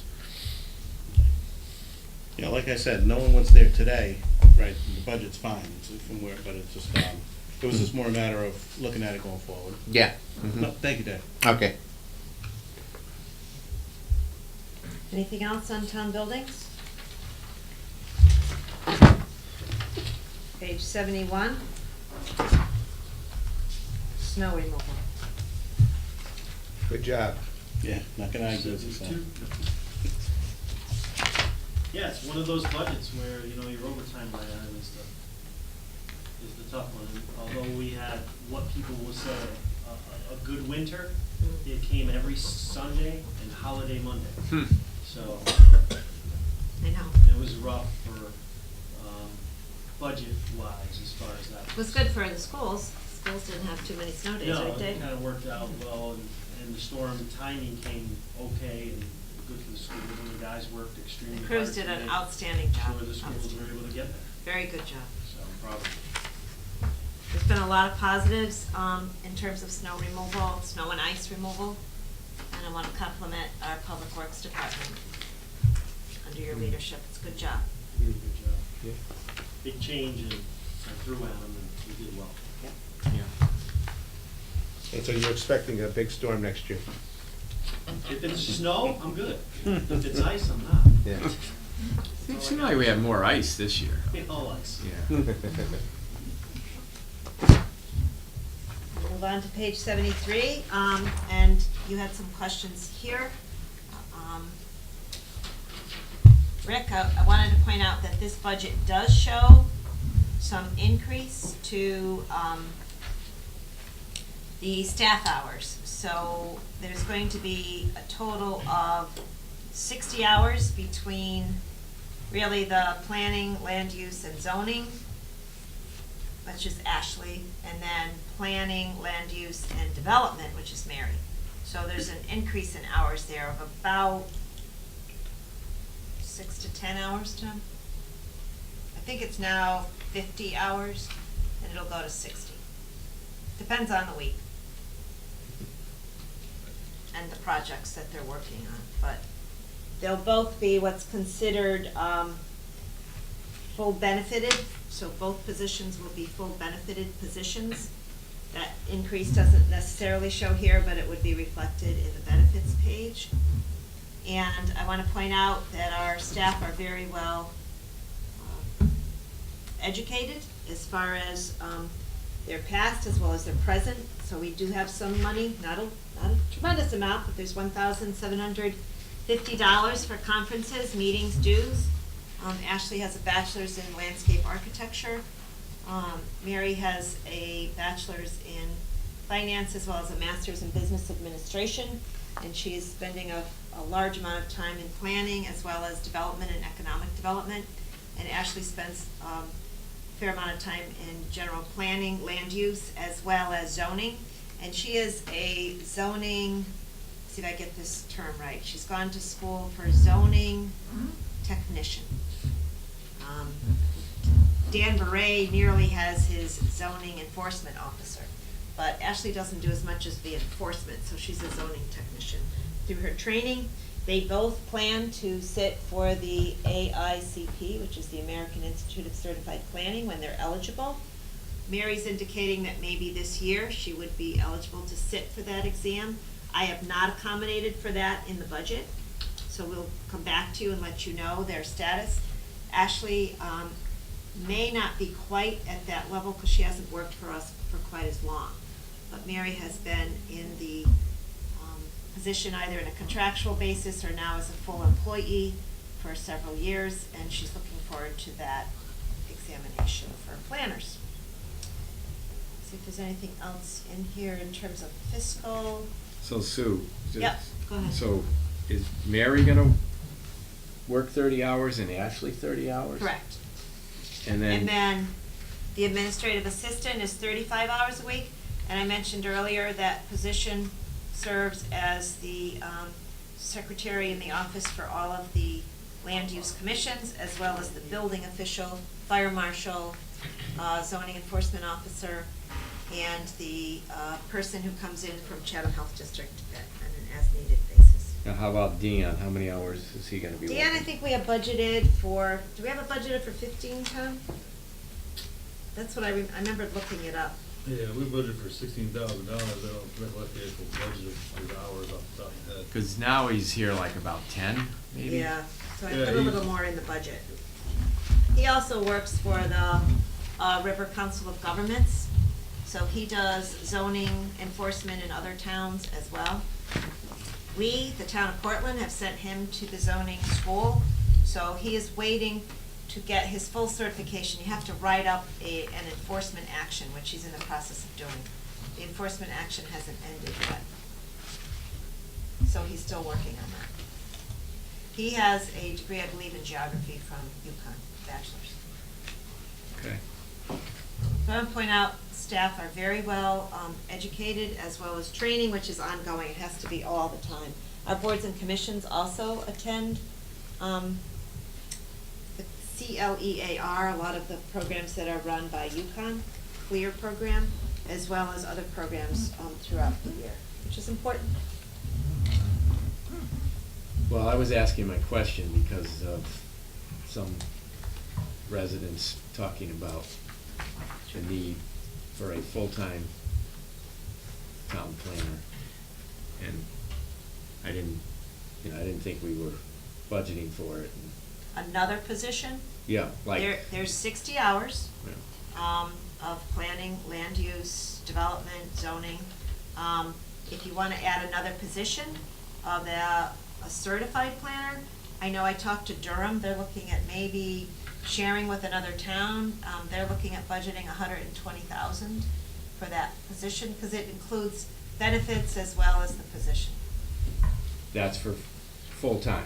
Yes, And would they be looking to share? not with us, with the Okay. other town. Oh, with another town, Yeah. okay. Well, I But was if you gonna- want to add another position, that's something we can talk about. I did not add another position. I think there's planning consulting money that's for the planner in 3102, right? That's true, Tom, yep. So there's a contractor that we Yep. utilize. And we also utilize one, we use a contractor that we utilize when we pay out of our planning and zoning fund. So sometimes when the on large projects like Brainerd, they would put up fees, and those fees go into a separate fund, 57. And then, through Jacobson, there's a planner that's associated with them that does the review processes.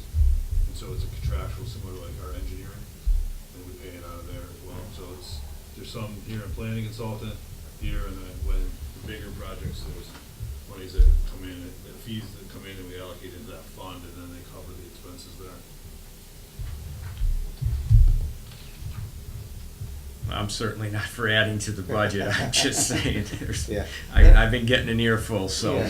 And I think um, that, from what Susan has just said about the quality of the people that are in-house and their credentials that they have now, and the credentials that they'll have soon to become a certified planner, it looks like a mid-range plan for a planner.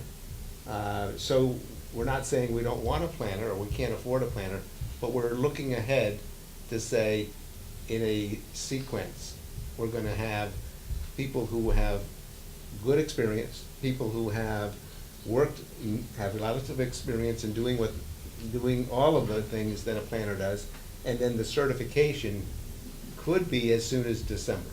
So, could one of those people be a planner by December or January? Possibly. We may have to relook at, a full-blown planner may need to get, paid more. But there's a contractual agreement with the person right now that would stay at that, but there may be some stipend, or not stipend, but some adjustment that could be made in the second half of the year if necessary. And I'm maybe speaking out of term as far as where we're spending money or can spend money, but it's a possibility. It's in the range of a possibility in a plan a mid-range plan to get a planner on board. So we're listening to the public, and I think that that's a good way of dealing with that concern.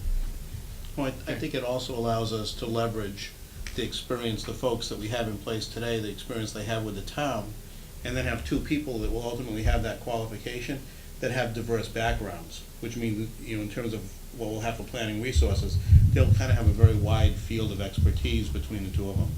So long range, I think it gets us to a good place. We just have to keep working towards that goal. Well, I like the fact that the people in that department know the town well. They've been around, and I think most of them even live in town. So it's good, and I'm okay with the plan. Okay. For the planner. Yeah, okay with the plan for the planner. There you go.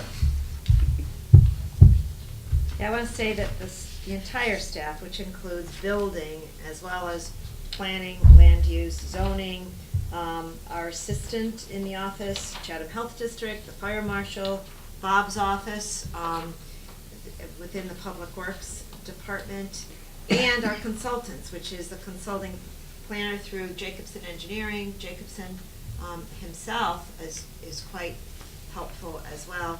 The team works very, very well together, and I know that they're doing a very good job, and I'm glad to hear that the selectmen support them in their pursuits of additional training, as well as in the consistent quality work that they do for us. And I think that encouraging them to continue in their education as well as in their work is very important, and I appreciate that.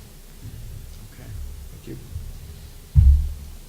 And I'll point out that the budget is going from, in the last audited statement of 2018, this planning department budget was $102,964. And for the proposed budget for next year, starting July 1, 2019 through 2020, will be $121,975. The current year, we're budgeted right now for $115,450. So it is over a 5.5% increase in this department, reflecting the need for additional hours as well as consulting work. And again, I want to thank the staff for their abilities as well as their hard work. Anything else on that page? I don't recommend any cuts in that one. No. Zoning enforcement, this is a 3.5% increase. Again, the last audited year, we spent $8,053, and for next year, we're budgeting $17,700. All of that is an increase in the regular payroll amount. Did we add hours? There's a slight increase here, yes.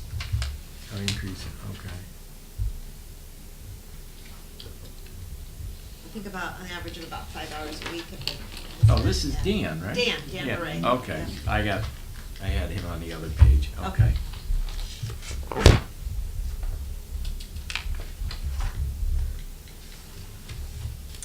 Moving on to Planning and Zoning Commission, I do have an edit here. On line item under miscellaneous 86015, the Lower Connecticut River Valley Council of Governments, the actual number we learned since we put this together is $12,033. So it would be a reduction of, I believe, 567. 67, right. That's line item 86015. That's all I had on that page. Everybody else okay? Yep.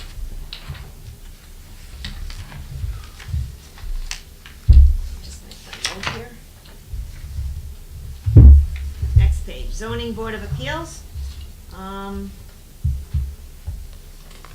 Any changes here? Court I was thinking of reducing it by $1,000 in court transcriptions. It looks like we have not used that at all, so I was suggesting that we cut that 5,000.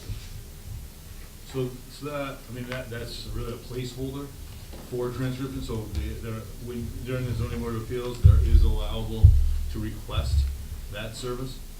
So that's been in the budget for numerous years as a placeholder for those services.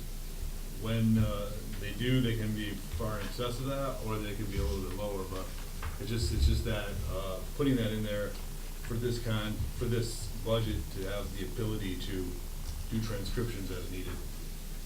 Okay. Thank you. So what's the consensus on that one? We're not gonna cut. Leave it alone? Yeah.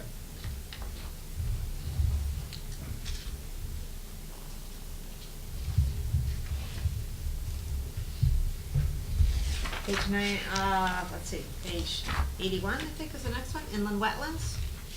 Any changes there?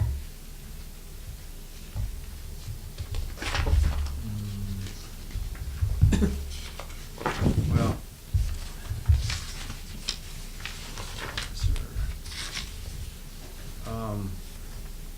I just have a question. It looks like we haven't spent much money to date, in this budget, the current budget, on the enforcement officer.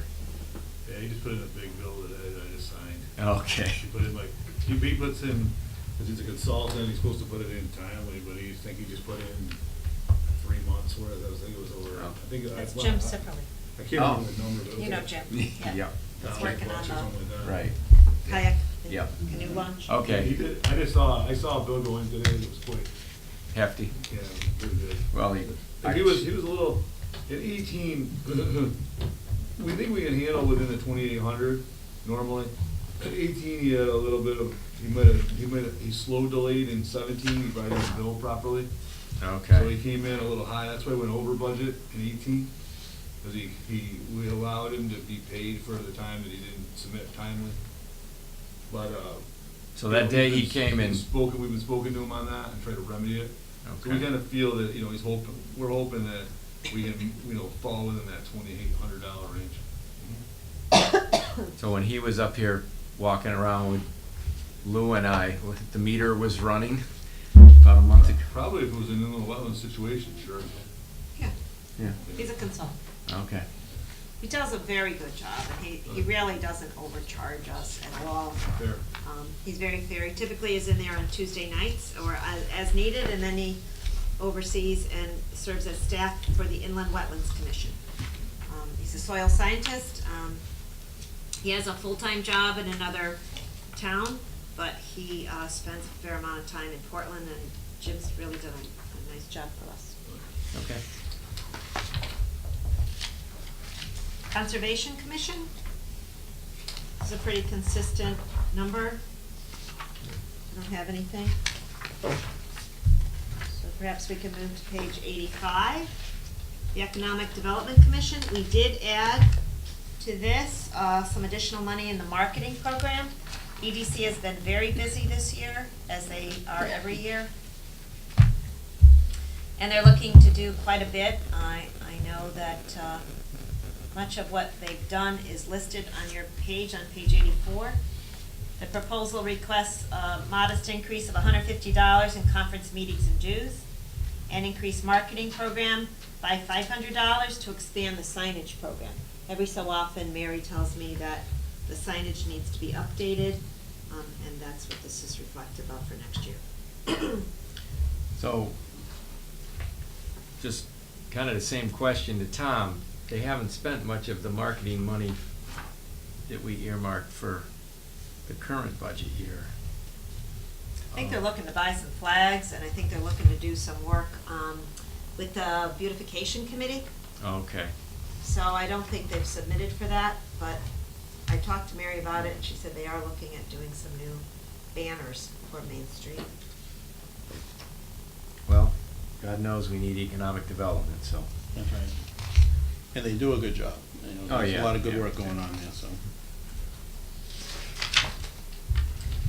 Page 87, Capital Expenditures Commission, it's only for the board clerk, $500. The health department, is this the current number, Tom? Yeah, I double checked it. I'm pretty sure that's the number. I know I checked it, so. Okay, you I did. think I think that's the number that they finished up on. It's a little hard to keep flipping, flopping on the number a little bit, but I went back into my emails and that was the one that I had. I double checked, that was the number, so. That was right. I came back with that one and I went back to the LCOG. And, what we were told, because I think they were even higher at one point, but we were told there that there was, with the state funding and some of the federal funding or whatever that they received, there was some cuts. And also, they had some personnel configurations that had more expenses required. So their expenses kind of went up, and therefore it's an allocation based on population. So whatever the Chatham's board approves, we get the population activity on that. So it's kind of like, here's what you pay. You know? And I believe that was the the number, the latest, greatest number that I had received. Well, I guess we can't cut that then. No, it is a bill that comes Yeah. to us, yes. The environmental health is just a placeholder that we do not spend any money out of there. Social services is on page 93. Yeah, I thought that, looking at these, and of course, it's not a lot of money, but it's a possibility to adjust it a little. Under health center, it doesn't seem like we've spent too much, well, we haven't spent any of the money that we budgeted. So I'm thinking, could we cut that 500? So there still would be $500 in the account. And then under emergency shelter, there's 3,000 there. We haven't spent the 3,000 yet. Could we cut that 1,000? And there'll still be 2,000 there in case we needed emergency shelter funds. So you're saying for 86,008, a reduction of 500, and how much in the 87,004 emergency shelter? I'd say no more than 500. It's already cut 500 from last year to this year on that one. Well, from 3,000 to 25, so if you're gonna cut it a little bit. I could go along with that, 500 in each. I mean, that's a place that if we needed it, we could certainly, that's why we have contingency, I guess. And we haven't, in previous years, we haven't used immediate shelter? We haven't spent any Well, money? probably no need for an emergency, so if there You have a was a comment, Mary? power outage or something like that, I guess you would use some of the money. Okay. So I'm thinking that we still could need some of the money, but not to the amount that we have allocated in helping to balance our budget for this year. Yeah.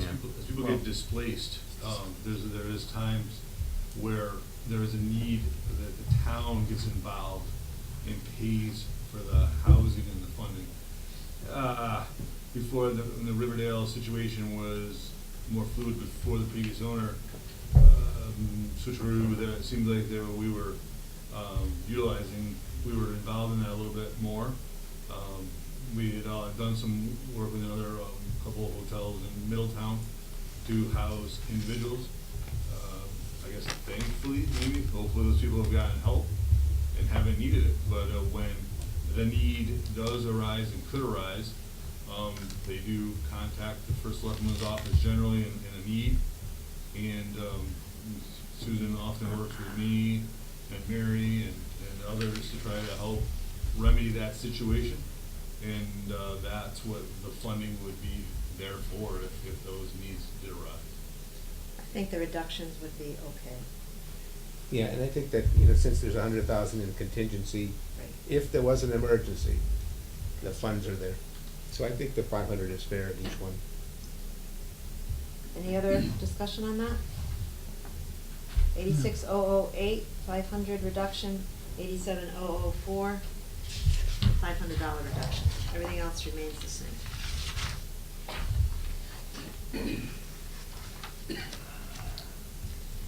Page 95, I don't have any recommended changes in the senior center.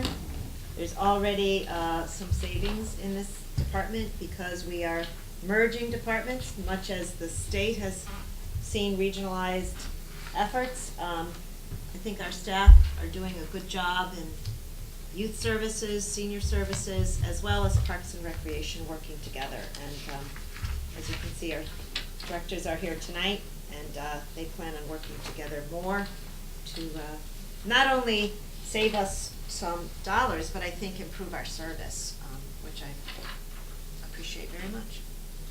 What's, the telecommunications? That's a new Yeah, expense? that will be for cable to be in, is that the right line item? Right. 36004, Tom? Yes, that will be to add cable and any other necessities that they might have in that area. So we don't have it now, or we? I asked them to put it in. As of last week, it's been added in. Okay.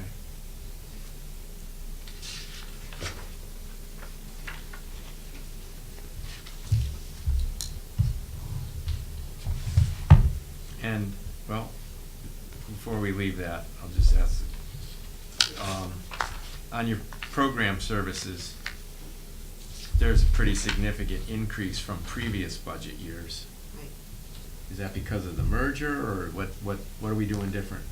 Planning to do more programming. I Mary? think we've been doing, since I've been there in August, we've been doing an awful lot of programs for people. We've been doing once-a-month programs that are bringing anywhere between 30 and 50 people.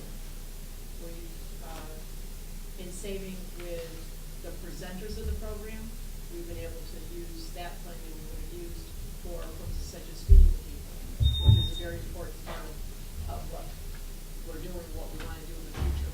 We won't even go into what the future is going to bring for us, but I think that's why we felt it was important to give that little extra, so that as we're looking ahead to the next year, with some plans to expand what we are doing there, because there's continual people asking for different kind of programs, and in doing that, we have to have a little bit of a thing. I'll point out, I see Janet is here too. The library also coordinates with the Waverly Center as well as, again, Parks and Rec and We're a Youth very good Services. partnership, and that's, I think, what makes all of our departments work well and stronger for this town, that we all coordinate with what we're trying to do with planning. Do you currently have, or are you giving consideration to some sort of meal program where certain We are giving days? some consideration to that, yes. Yeah, I think that'd be good, don't you? Yeah, I mean, I think if we're gonna spend money, that's a good way to spend it. agree. You know, let's help these people that maybe can't, can't afford. Now that you mention it, could you hand me that flyer? Mary, in her spare time, is also, along with Jim, very active in the Lions Club. And there will be an open mic coffee house that's starting, that will be at the Waverly Center. And it will start on Friday, April 12th. Next Friday. Second Friday of every month. Frank and Carol Wineski are helping with this. We hope that you come. It's sponsored by the Portland Lions Club as well as the town of Portland. Doesn't cost to come. There will be food for sale. Sarah's on Main will be providing food, and the Lions will be providing desserts that you can purchase. All proceeds will go toward helping to make improvements to the kitchen. Because I think, as you said, Rick, there's a recognition that whether you're preparing the food or you're holding the food, there's some upgrades that we'd like to see done in the kitchen, and kind of build on many of the things that have been done over the past several years to improve the center physically as well as the programming. I did meet a couple of weeks ago with Chatham Health. I had an ongoing conversation with Bob today on that. We need to still bring in communication with our fire marshal as well. So we're starting the conversation. What changes need to happen and how, what level we have to make to the building for the future plans. Not just look at 6 months from now, but a year from now, 2 years from now. The other, point this out while we're talking about the Waverly Center, is in the lower level is where there's one meeting room, and then there's the big room, and then the food bank. And the food bank has expanded tremendously. In fact, a couple of our houses of worship staff have come in and held some preliminary discussions on how we can, as a town, work in accommodating the needs that they have. Because not only do they have food, they also on occasion have other household items, as well as clothing for people in need. And they are busy. Ruth Mayo and her team do a wonderful job. They're there every Monday and Thursday from 10 to noon? 9 to 12. And then all of the special work that they do at holiday time for people is very important for children. And it's all volunteer. It's all Pretty amazing. very amazing. But they're gonna need some storage space, I think, maybe outside the building. There's nothing in the budget for that right now, but I think there is gonna be a need for that. Don't you agree, Mary?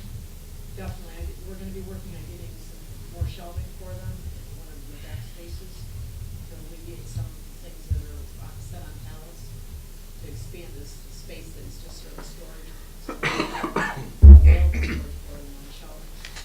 So we're measuring and figuring out how that is gonna work with keeping away from the mechanics of the building. Yeah, I have to get code compliant. Because there's nothing worse than putting something in front of something that our guys have to come in and service. So we wanna make sure that, the plan is put together and confirmed with, Mr. Shea over there, so that we're gonna put it in the right place. I'll probably be putting them together myself, but make sure that they're in a place that it's gonna be the best place for them, to give them at least some more shelving for the items that they have. I know where there might be a lot of used shelving that's not being used. So before you go purchase it, ask me. That'd be great, thank you.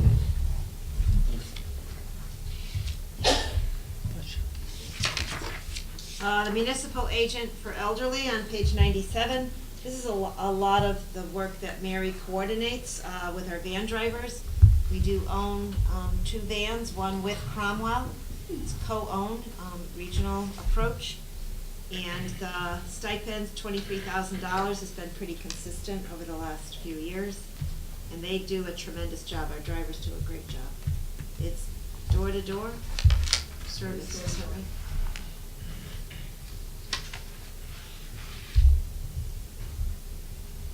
Any questions on that? No.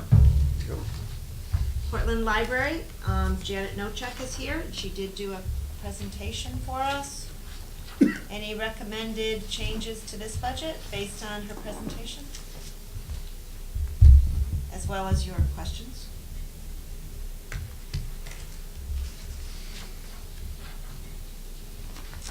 Okay. Um, Oh, one second.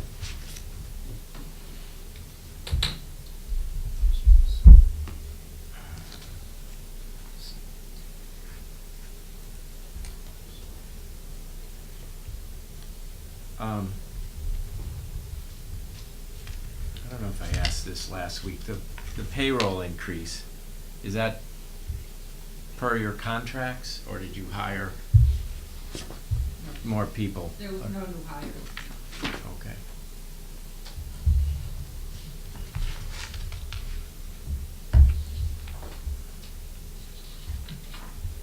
No, I don't have any questions on Okay. that. Then we'll move to the next, employee fringe benefits. On page 101.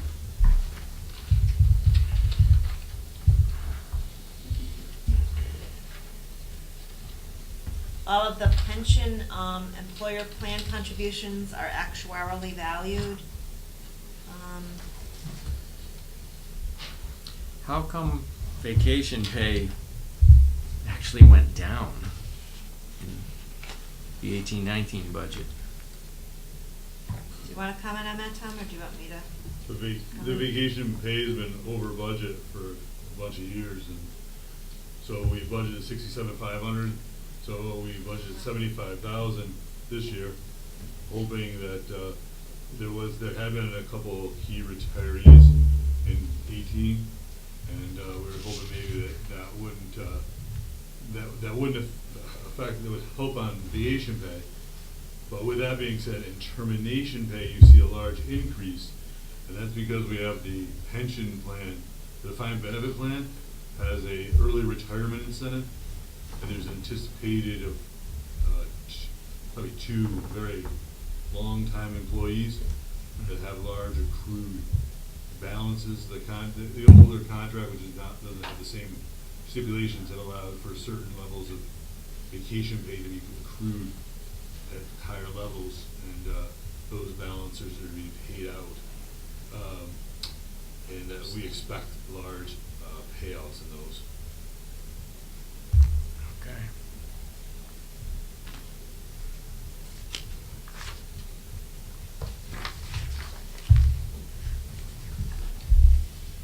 Page 103, we talked about the increase here. Question, Tom, this has already taken effect, so this year we have the coverage, correct? Fiscal year, what year? 19. We have not put it into place, no. So it won't start till July 1. July 1, correct. Thank you. And that's for the umbrella coverages we talked about during the workshop.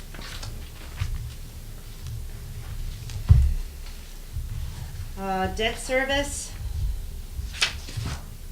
On page 105, that is a reduction, even though we have had an increase in our debt.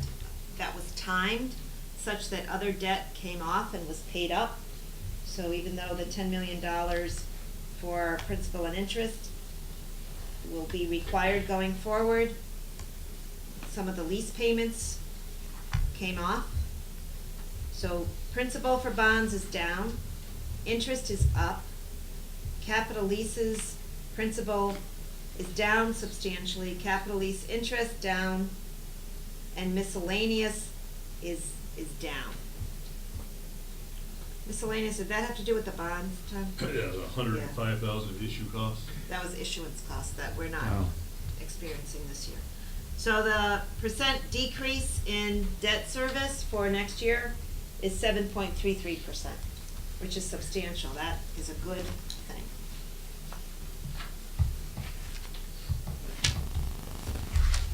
And Tom's office, along with our financial manager, did a good job in making sure that the timing for this bond is appropriate, so that the impact to the taxpayers is essentially a net decrease. So that's very good, right? Yes. Yes. excellent. Okay, thank you. Not easy, you know, guys. All right, and we'll give you a vote of confidence. All right, thank you. Yeah. We'll take it, right, Tom? Okay. Sure. Not that I asked for it. Interfund transfers, I have a suggested change, substantial. Within the transfer out for Parks and Recreation, we now know who our director's gonna be, who is here, I will say, nice to see you. And in light of that, we know that in terms of the needed health insurance, there's a $10,000 reduction. So we do not need to transfer that amount that's listed there. So it will be a transfer of $236,832 as opposed to the $246,832 that I had put in the budget when we didn't know. I'll also point out that what we talked about in terms of the departments working together, because the youth services / senior services is being done by Mary, the part-time person, Ms. Carol, that's working in Parks and Rec, will go full-time to the Waverly Center. So the 17.5 hours that's she provides at the senior center will remain, and we'll add another 17.5. So a total of 35 hours will be provided at the senior center, in addition to the director's work that also is with the youth services. Within youth services, Mary has been very successful in getting grants from the United Way, as well as other places, and donations that come to you. So Mary's done a very good job in that regard, and Ally, who is our consultant, does a lot of work with early childhood, as well as she's expanded now and working quite a bit within the high school, middle school as well. And you've heard Mary talk about the podcast that she's doing for, with Dave's group at the high school. So we are able to put into Parks and Recreation a full-time assistant. So this year, we're budgeted for 17 and a half hours. We're asking that that be 35 hours to provide additional work that will be spread out. So it'll be helping run the parks, run the recreation, as well as, and we talked about this with Nate, doing more in terms of seniors for recreation opportunities and the use of the parks, as well as the programming and so forth. So in our efforts to, again, provide better service and save taxpayer money, that's the plan. So, is that why the transfer out Parks and Rec, even with your $10,000 reduction, is still pretty good increase over the, like 40 or 50,000? Right, because it's a 50,000. full-time position and benefited totally within that fund. The little difference. So that's the full-time assistant? Yes. That 50 roughly? Yes. Plus we have Nate, Right. right? Which we had a director already. Yeah, the Right, previous- Nate replaced the director. Yes. The previous director took a waiver, so you get a payout for a waiver if you do not accept insurance. Okay. So that's a much lower number than the actual insurance, but it's, you know, so, you know, the insurance, the two people insurance adds a little bit there, where the waiver didn't exist, there was only a half-time insurance in that, as well. And then the various line items with that. There was a little bit of a, you know, we lowered revenues slightly. We weren't hitting the estimates. We did put them higher than the director had budgeted. So, you know, the first year we'll have to work through those changes. In the first year with a full-time assistant too, I think is, hopefully we'll be able to see some more revenue be able to be generated. But I think the first year, you always kind of have to absorb that cost as they create the opportunities. You know. So how do they, give me an example of them creating revenue? Well, if you have a full-time assistant and a full-time director, hopefully the assistant will be able to free up time for the director to do more programs or different types of programs. Okay. So where right now we might be doing administrative tasks or billing collections. So you hope that, you know, we'll be able to do a little bit of revenue generation from that. It may be 1 to 2 to 3 years, you know, who's to say, but that's, you know, hopefully the global intent over time will be to allow the director to run more programmatic activity. I like what I think Susan said too, that you may have some activities or gear some stuff for the seniors, Oh, for yeah. older people, not Yeah. just, Yep, and Nate's and I have talked about that, and that's very important. yeah. Okay. Okay. Any other questions on this? That page? Oh, I have one other, and that is, within the 90014, the transfer out for renewable energy, we have enough money in our account that we don't need to put in another 5,000. There's about, I think Tom told me 30,000 in that account. So this is to buy renewable energy through Sterling Planet, which is a company that provides it. It's our commitment to having more renewable energy purchased by the town. So while we will continue to purchase it, we don't need to put it in the budget. So that total reduction would be 10,000 from line item 90007, and then a reduction of 5,000 from 90014. So a total of 15,000 out of this page. Can maybe for Susan or Tom, can you tell me about this 90012 transfer out cap non-rec town? Sure, Is that 90012 and 9013, that's your capital transactions. Okay. So that's okay. the towns is the 276,500, Yeah. Or it's 230. So the 230 went to Board of Ed for the schools. Doesn't Some go of to the- Board of Ed, it goes to the capital non-recurring Okay, fund. all right. Yeah, so there's so there's a fund 08, which is a capital non-recurring fund. So the capital plan, where you see that huge plan, when you give us the authorizations, there's a fund where the money goes and the authorizations are tracked. And so we spend the money according to your authorization, and then if somehow we had to exceed your authorization, we have to come back to ask for that authorization too. So that's when you do budget in the capital, you always try to budget a little more of what you need, because otherwise you can't complete the project. If the job comes in lower than what you authorize, you can't do the work because you don't have the money, you don't have the authorization. So we put the money in to authorize the work, and then each one of those authorizations is what we do, and then we don't go over those authorizations unless we come back to you and ask to go over those. So the town's money for all the components, for the town components that were on that one page, and then the Board of Eds is the Board of Eds, and that's out of the general fund. And then water and sewer, each correspondingly put 125,000. Okay, Okay? yep, all right, thank you. You're welcome. Excuse me, Susan. Yes. The 5,000 was out of 90014. Was there another 5,000 out of something? 10,000 out of 90007. Yes. Yes. Yeah. Any other changes here?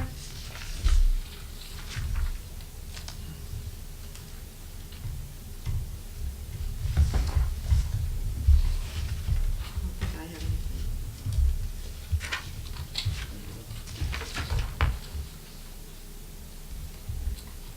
Did we do 1,000 less for animal control, Tom? Where are we now? What Same page, same page. Oh. Oh, yeah.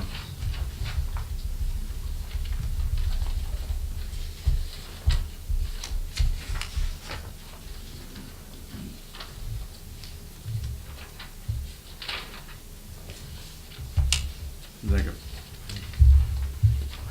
So you'd have to look at 120 or 121 to look at what you want to cut there. Turn to page 120. oh.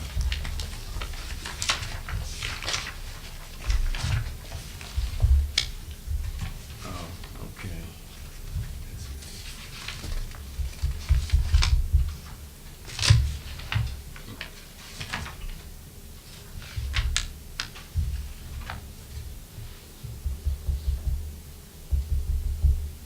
The service contracts is up quite a bit. Service contracts is more or less the cremation of the dogs, and it's the building HVAC equipment and it would be Roy Ball for the fire extinguisher contract, and it would be the first aid equipment. And the equipment repair and rental is up substantially. Yeah, I think this year we have an $8,000 charge against that to make the equipment repair to the building. Yeah. But, whatever we wanna do there. I would suggest 500 out of service contracts and 500 out of, what about the, That's fine, do 500 out of 403, yes. I can't hear you. I would say if you do, it's one of those ones where when it happens, you're gonna spend the money anyway. So, I mean, I guess you're gonna do that at 4403 if that's what you wanna do, 500. Okay, so 500 out of 44003, which is equipment repair and rentals on page 120, and 500 out of service contracts, which is number 31000. Would be my recommendation.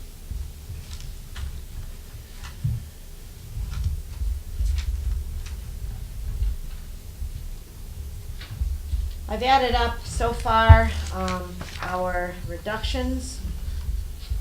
And I think I'm coming up with 26,000 567. Yep. Jim, you bringing it? Yep. Okay. I want to go and talk a little bit about revenue, because I asked and discussed with Tom the possibility of increasing in our revenue area. And there's two areas I want us to consider. You know, there's ways of managing our mill rate and our budgets, and that is reducing expenditures as well as getting a good estimate of the revenues that we expect. And with our $10 million bond authorization, which we haven't spent some of it, but not all of it, and in the timing of that, as well as a good thing, and that is that interest rates are better than they had been. And we do invest in very, very conservative products. Tom feels that we could increase investment income, which is on page 5, and it's line item 00401, by $150,000. So that line item would go from 115,000 to 265,000. Wow. I'd like to know those investments. Well, first, I think, like I said, Susan, 242 to 243 is, is definitely a reasonable estimate. You could get up to 265 if you want to be a little more risky about that number, and I think that's where people want to be. It's not, it's possible. So we did, I had an analysis worked up today, and it's one of those ones where, you watch the number and it moves and it swings, and you have to allocate. So we charge the general fund revenue in the whole year. And then when we do the audit, we allocate the interest to the funds based on the inter-fund activity. So all cash is recorded within the within the general fund. And then it gets allocated back out through all the inter-funds to a due-to-do-from activity expense based on the balance of the due-to-do-from. So that gets done while preparing for the audit, and there's entries. So when I was thinking about when we put the budget together, I was looking at the revenue, the interest number. I'm like, all right, we feel there's a projectable increase at the time. But I was looking at the numbers, and some of the numbers hadn't been posted yet. So then I asked my accounting coordinator to do an analysis, and when we looked at 17-18, we had 3 main bank accounts. We have a United Bank account, a Stiff account, and a Farmington's account. And in that time period, we were at about 0.59 on the one. Stiff was averaging about 1.42, and Farmington Peoples is averaging about 0.73, which equates to about a 0.91 interest factor. And that generated 106 or so thousand. So then we looking at what right now, and again, this is all speculated on what's occurring now. I mean, if rates go down, it goes a bad way, but we were at we're somewhere in the 2 ranges on most of these, and Stiff's at about a 2.26, and Farmington's about a 1.83. So we're about 2.05 interest. So therefore, that's about a 2.26 factor on the prior number, which would get you up to about 240.70. So that's where, and then we were thinking that either hopefully a little bit more of the interest rate, and then also we may have some additional bond proceeds into fiscal year 20. So that's where I think that extra 20,000, we were hoping that we would generate some additional proceeds from the remainder of that fund. So that's what we were hoping to see there, and that's what we were basing it on. So it wasn't really, they are not risky investments at all. Okay. It's a cash account, and then it's Stiff, which is that's a state mandated. It's a state mutual fund, like a cash equity fund that you're allowed to invest in. And then it's just that rates have risen to a level where, at one point we were about 0.5 to 0.45, 0.65 in the prior year. to where your lowest is 175 and your highest is 246. That's a big swing. That's a real big swing. So, Ms. Susan asked me to do that, and I had more time to investigate that one component. I thought, well, maybe, I was leaning toward more of a 250 number, but, 265 is something. Well, those that's rates you just read off are very attainable. Yeah. I mean, they're out there. There's You rates even a remember- little higher than that. possible. You gotta remember though, we're a municipality. Yeah, okay. You cannot get the personal rates. Okay. So if you're out there, you get a 3 or whatever, you can't get it. Stiff generally pays the best of anything a municipality can attain. But we do like to do diversification, and we do that, and we do that with multiple banks so that we have multiple. We don't want to put all our money in one bank. Can a municipality buy a treasury bill? We could do it, but cash flow is always a concern. Yeah. Well, I mean, you get the 3-month T-bill is, I think, like 275 or something. But Yeah. anyway, Cash, that's just, liquidity is very important. Okay. It's- We're very, we have this 6-month, at this point, it's very concerning with all the projects driven, and then with grant reimbursements, you have pockets where you have money, then the money dips, then you have money, then the money dips. So it's we try to reallocate as we need to. But that's been we have seen some increases there. Hopefully the rates will continue to stay higher. If they do turn the other way, and we have this, we'll also bring that to you, we know during the year, and we'll tell you, hey, these rates have turned the wrong way. that would And be- our fund balance is over 19% of expenditures. So because of our fiscal management, we have more than sufficient fund balance. That means there's more money that's invested. And then because we issued the bonds and we haven't spent all the proceeds, but we have the proceeds, that has been favorable for us. And I think we need to take advantage of that for our taxpayers who are footing the bills here, because it's an honest appraisal of where those revenues we expect to come. The other area that I would suggest a $10,000 increase on page 6 is under structural permits, because when we put these numbers together, we were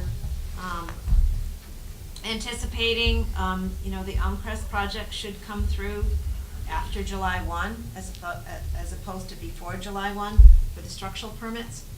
So we're thinking another 10,000 in that area. you mean it's gonna come in after July 1? Right, after July. That's what they're telling us. So, coupled with the reduction in expenditures and the adjustment of the revenues, you see a change in your budget. Well, that would be 160 plus 26,567, Jim? 186,567.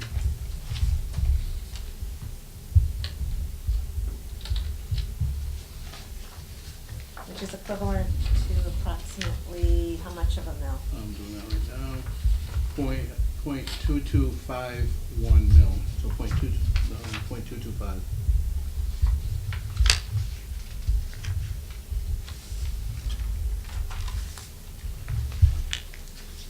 Which takes us from .81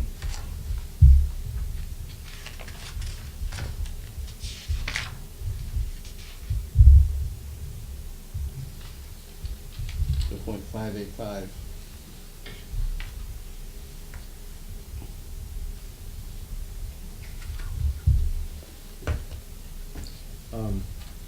Before we settle on that, can I go back and ask Tom about a Absolutely. page that we reviewed? Sure. That I asked him some questions, but I have a couple more. Sure. What page? Page 41, the central services.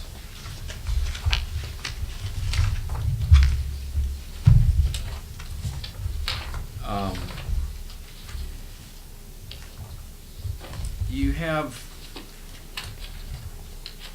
I'm not trying to pick on you, but I'm looking at some of the small amounts we chipped away here and there, and I'm just questioning, like, on postage, you have $18,000 in the budget, you know, the new budget. And so far this year, we spent like 9,200. And also on,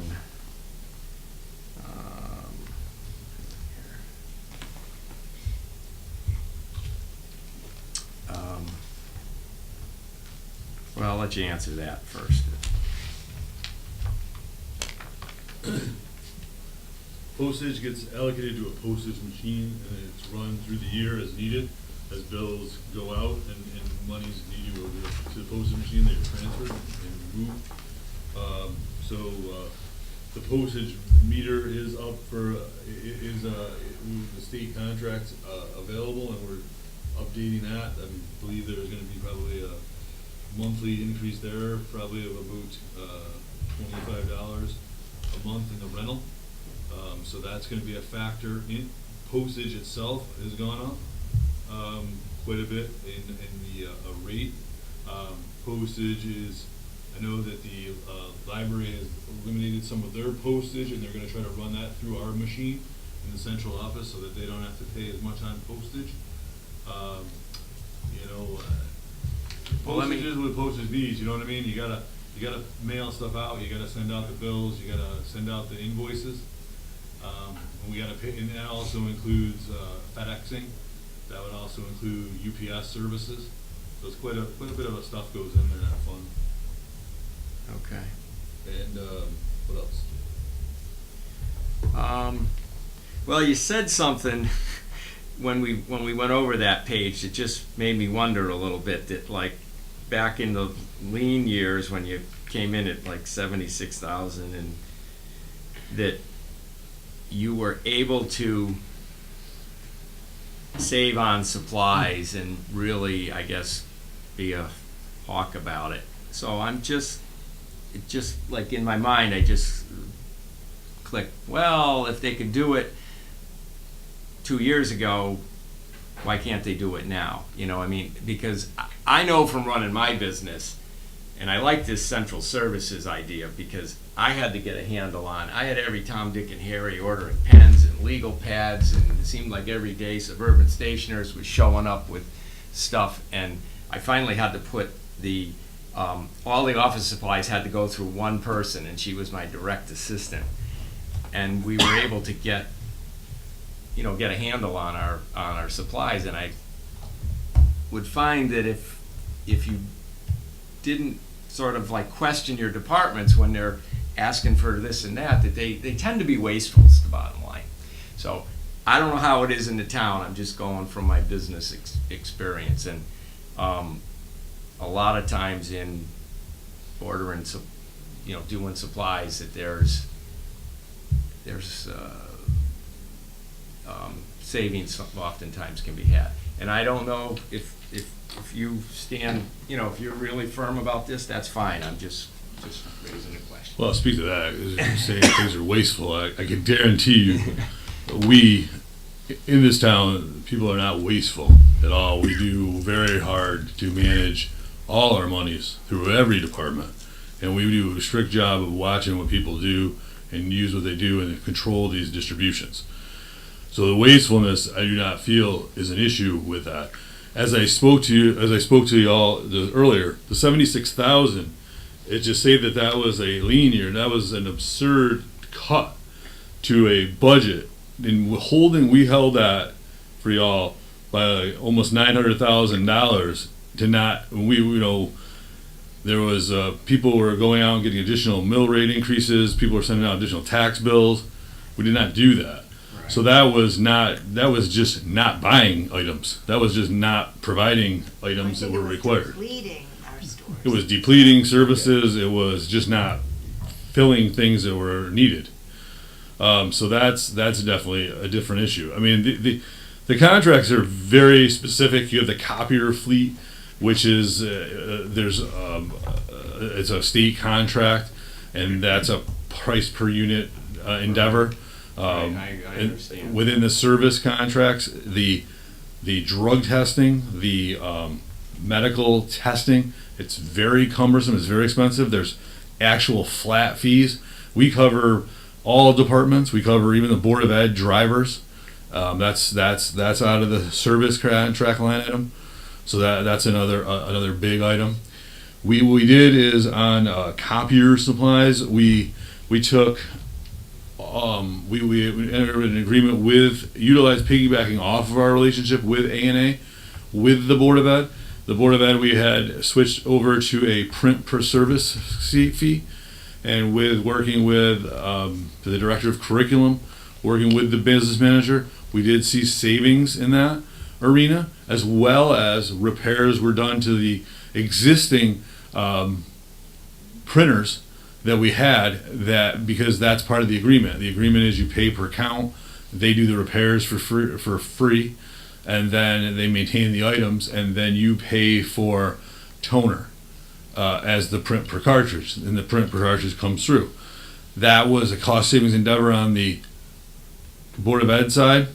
It's somewhat of a cost saving endeavor on the town side, a little bit of a break even. There's some departments that have a high usage. We watch those, we look at them, but it's things where the public are involved. And sometimes there are revenues generated from some of those items. But we find that it's helpful that you seem to not buy as many printers because the A&A fixes the printer for you. So that we find that within the printer line item. But then there are specific ones that we have that are not part of that. We have many things that may be a brother machine, or there's specialized machines in the finance department. Those have to be specific printer cartridges that are acquired outside of that agreement. So that line has stayed constant, where we were over $6,800 in 17. Even with that savings in 18, we were at $5,800. We were right there. Office supplies, that can be desks, that can be your basic supplies, that could be chairs, that could be some types of items that are needed throughout the town. So I think that as you see there, in a normal year, we were at about 14 to 15, so 15.5 seems to be a reasonable number. Staples, which has been a long-term vendor on the state contract, has lost the state contract. So therefore, Mason is on the state contract. So it'll be an interesting swing there. We have been having excessive favorable prices with a Staples agreement through the state contract. It's been a wonderful agreement. For whatever reason, they did not win the agreement this year. So now Mason has won that, and hopefully that we'll see items with that. But that has something that has yet to be seen, and we'll have to work through that transition. Travel and mileage is our travel and mileage for all entities throughout the town, all employees, every conference, any type of activity where they're required to get paid for doing things. If they go to a meeting through town, if they are traveling to pick up a good, whether you're utilizing their car, if they're going to a conference or that goes through that account, and we do that throughout the whole town. Advertising public news, as we spoke, that is all of your legal notices, your legal ads, all of your publications, any of the printing that is required, any of the letterhead, any letter stock, any business card for all departments. We go out and do those. Some of the printing for your tax bill envelopes, things of that nature can come out through there as well. Postage we discussed.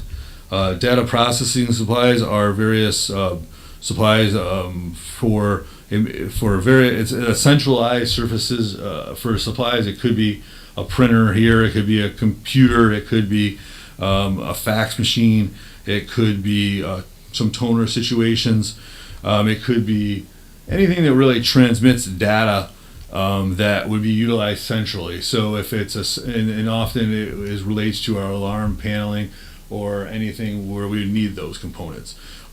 Equipment rental repair, that is our equipment rental repair for anything where it's not really allowed to go to a specific department or has a multiple scheme over multiple departments. And as you can see there, one year we were at 3,800, and one year we were at 1,300, and we have a budget of 2,000 there. I think we're, in fiscal year 17, which is a reasonable year, we were about $93,000. We have had some increases within our service line items. We're definitely having an increase within our rental agreement for the rental of the postage machine. So, I think that that's a reasonable number for that department, for all departments. So I thank you. All right. The one item we haven't talked about is the Board of Education. That is the biggest expenditure of a department. It's a huge department. We have, on your front page, you see the Board of Education budget is at $21,393,000. No, wait a minute. Is that right, Tom? Yes. The total budget is the $21,393,970. That's correct. Correct. That, of course, does not include capital, which is in the general government budget, or any debt service associated with the schools, which is also in the general government budget. So it's only their operating expenditures that are reflected in that number. So is there any suggested changes to the Board of Education number? From this side? No. No, This side? No. Rick? No, I don't have any, it's just, Jim? no, they had a zero last year because of the budget crisis, so I think we expected a little bit of upward pressure on some of those elements where they went through what we went through 2 years ago, so I don't think anything else jumped out. Anything from our liaison, David? We feel comfortable with the number, we'll have it fixed with salaries and benefits. And it was a good workshop. I learned a lot at our workshop. I think that was helpful. Thank you. Thank you for coming tonight too, everybody who's here from our departments and the Board of Ed. I would also let you know that in terms of water and sewer budgets, those have to be approved before May 1st. They do not go to referendum. So this board, as you know, you are the water authority, you are the sewer authority. So in terms of the schedule, what I'd like to do is take the numbers that we reduced the budget by tonight and the revenue numbers changes, have Tom run those numbers so we can take a look at what the impact is. As our tentative numbers, it shows a reduction in the necessary mill rate, and we'd be probably on or about 0.59 mill increase, not a 0.81. And tomorrow night, we meet again for our regularly scheduled meeting. I'll remind you at 6:30, I believe, there is a meeting of the Economic Development Commission. Is it 6 or 6:30? 6:30. 6:30. 6:30. And there's awards to be given, so I hope everybody can come to that. And then at 7:30, our regularly scheduled meeting, budget deliberations are on there.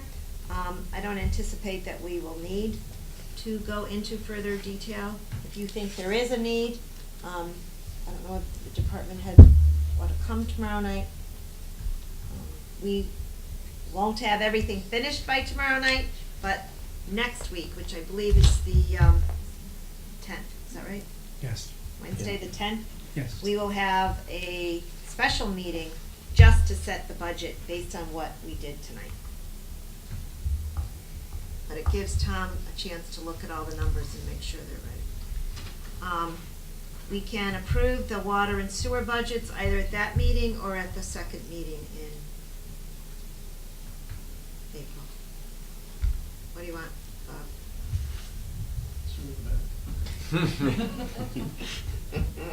Because I don't anticipate any Give changes. us some time to hash it out, right? It is what it is. Yeah. Okay. Did you have any changes in the water or sewer budgets? I didn't have any changes. Tom, did you want to add anything to the schedule or any questions? But next week, is there anything Tuesday, or is it just Wednesday, right? Not Tuesday. Okay. We see each other a lot in March and April. So tonight, tomorrow night, next Wednesday, and then the following Wednesday. You want everything for next Wednesday? But as far as the budget is concerned, we want that all done by next Wednesday, so that we can vote on the bottom line numbers as well as these individual changes, Tom. Okay, thank you. And the water and sewer. Okay.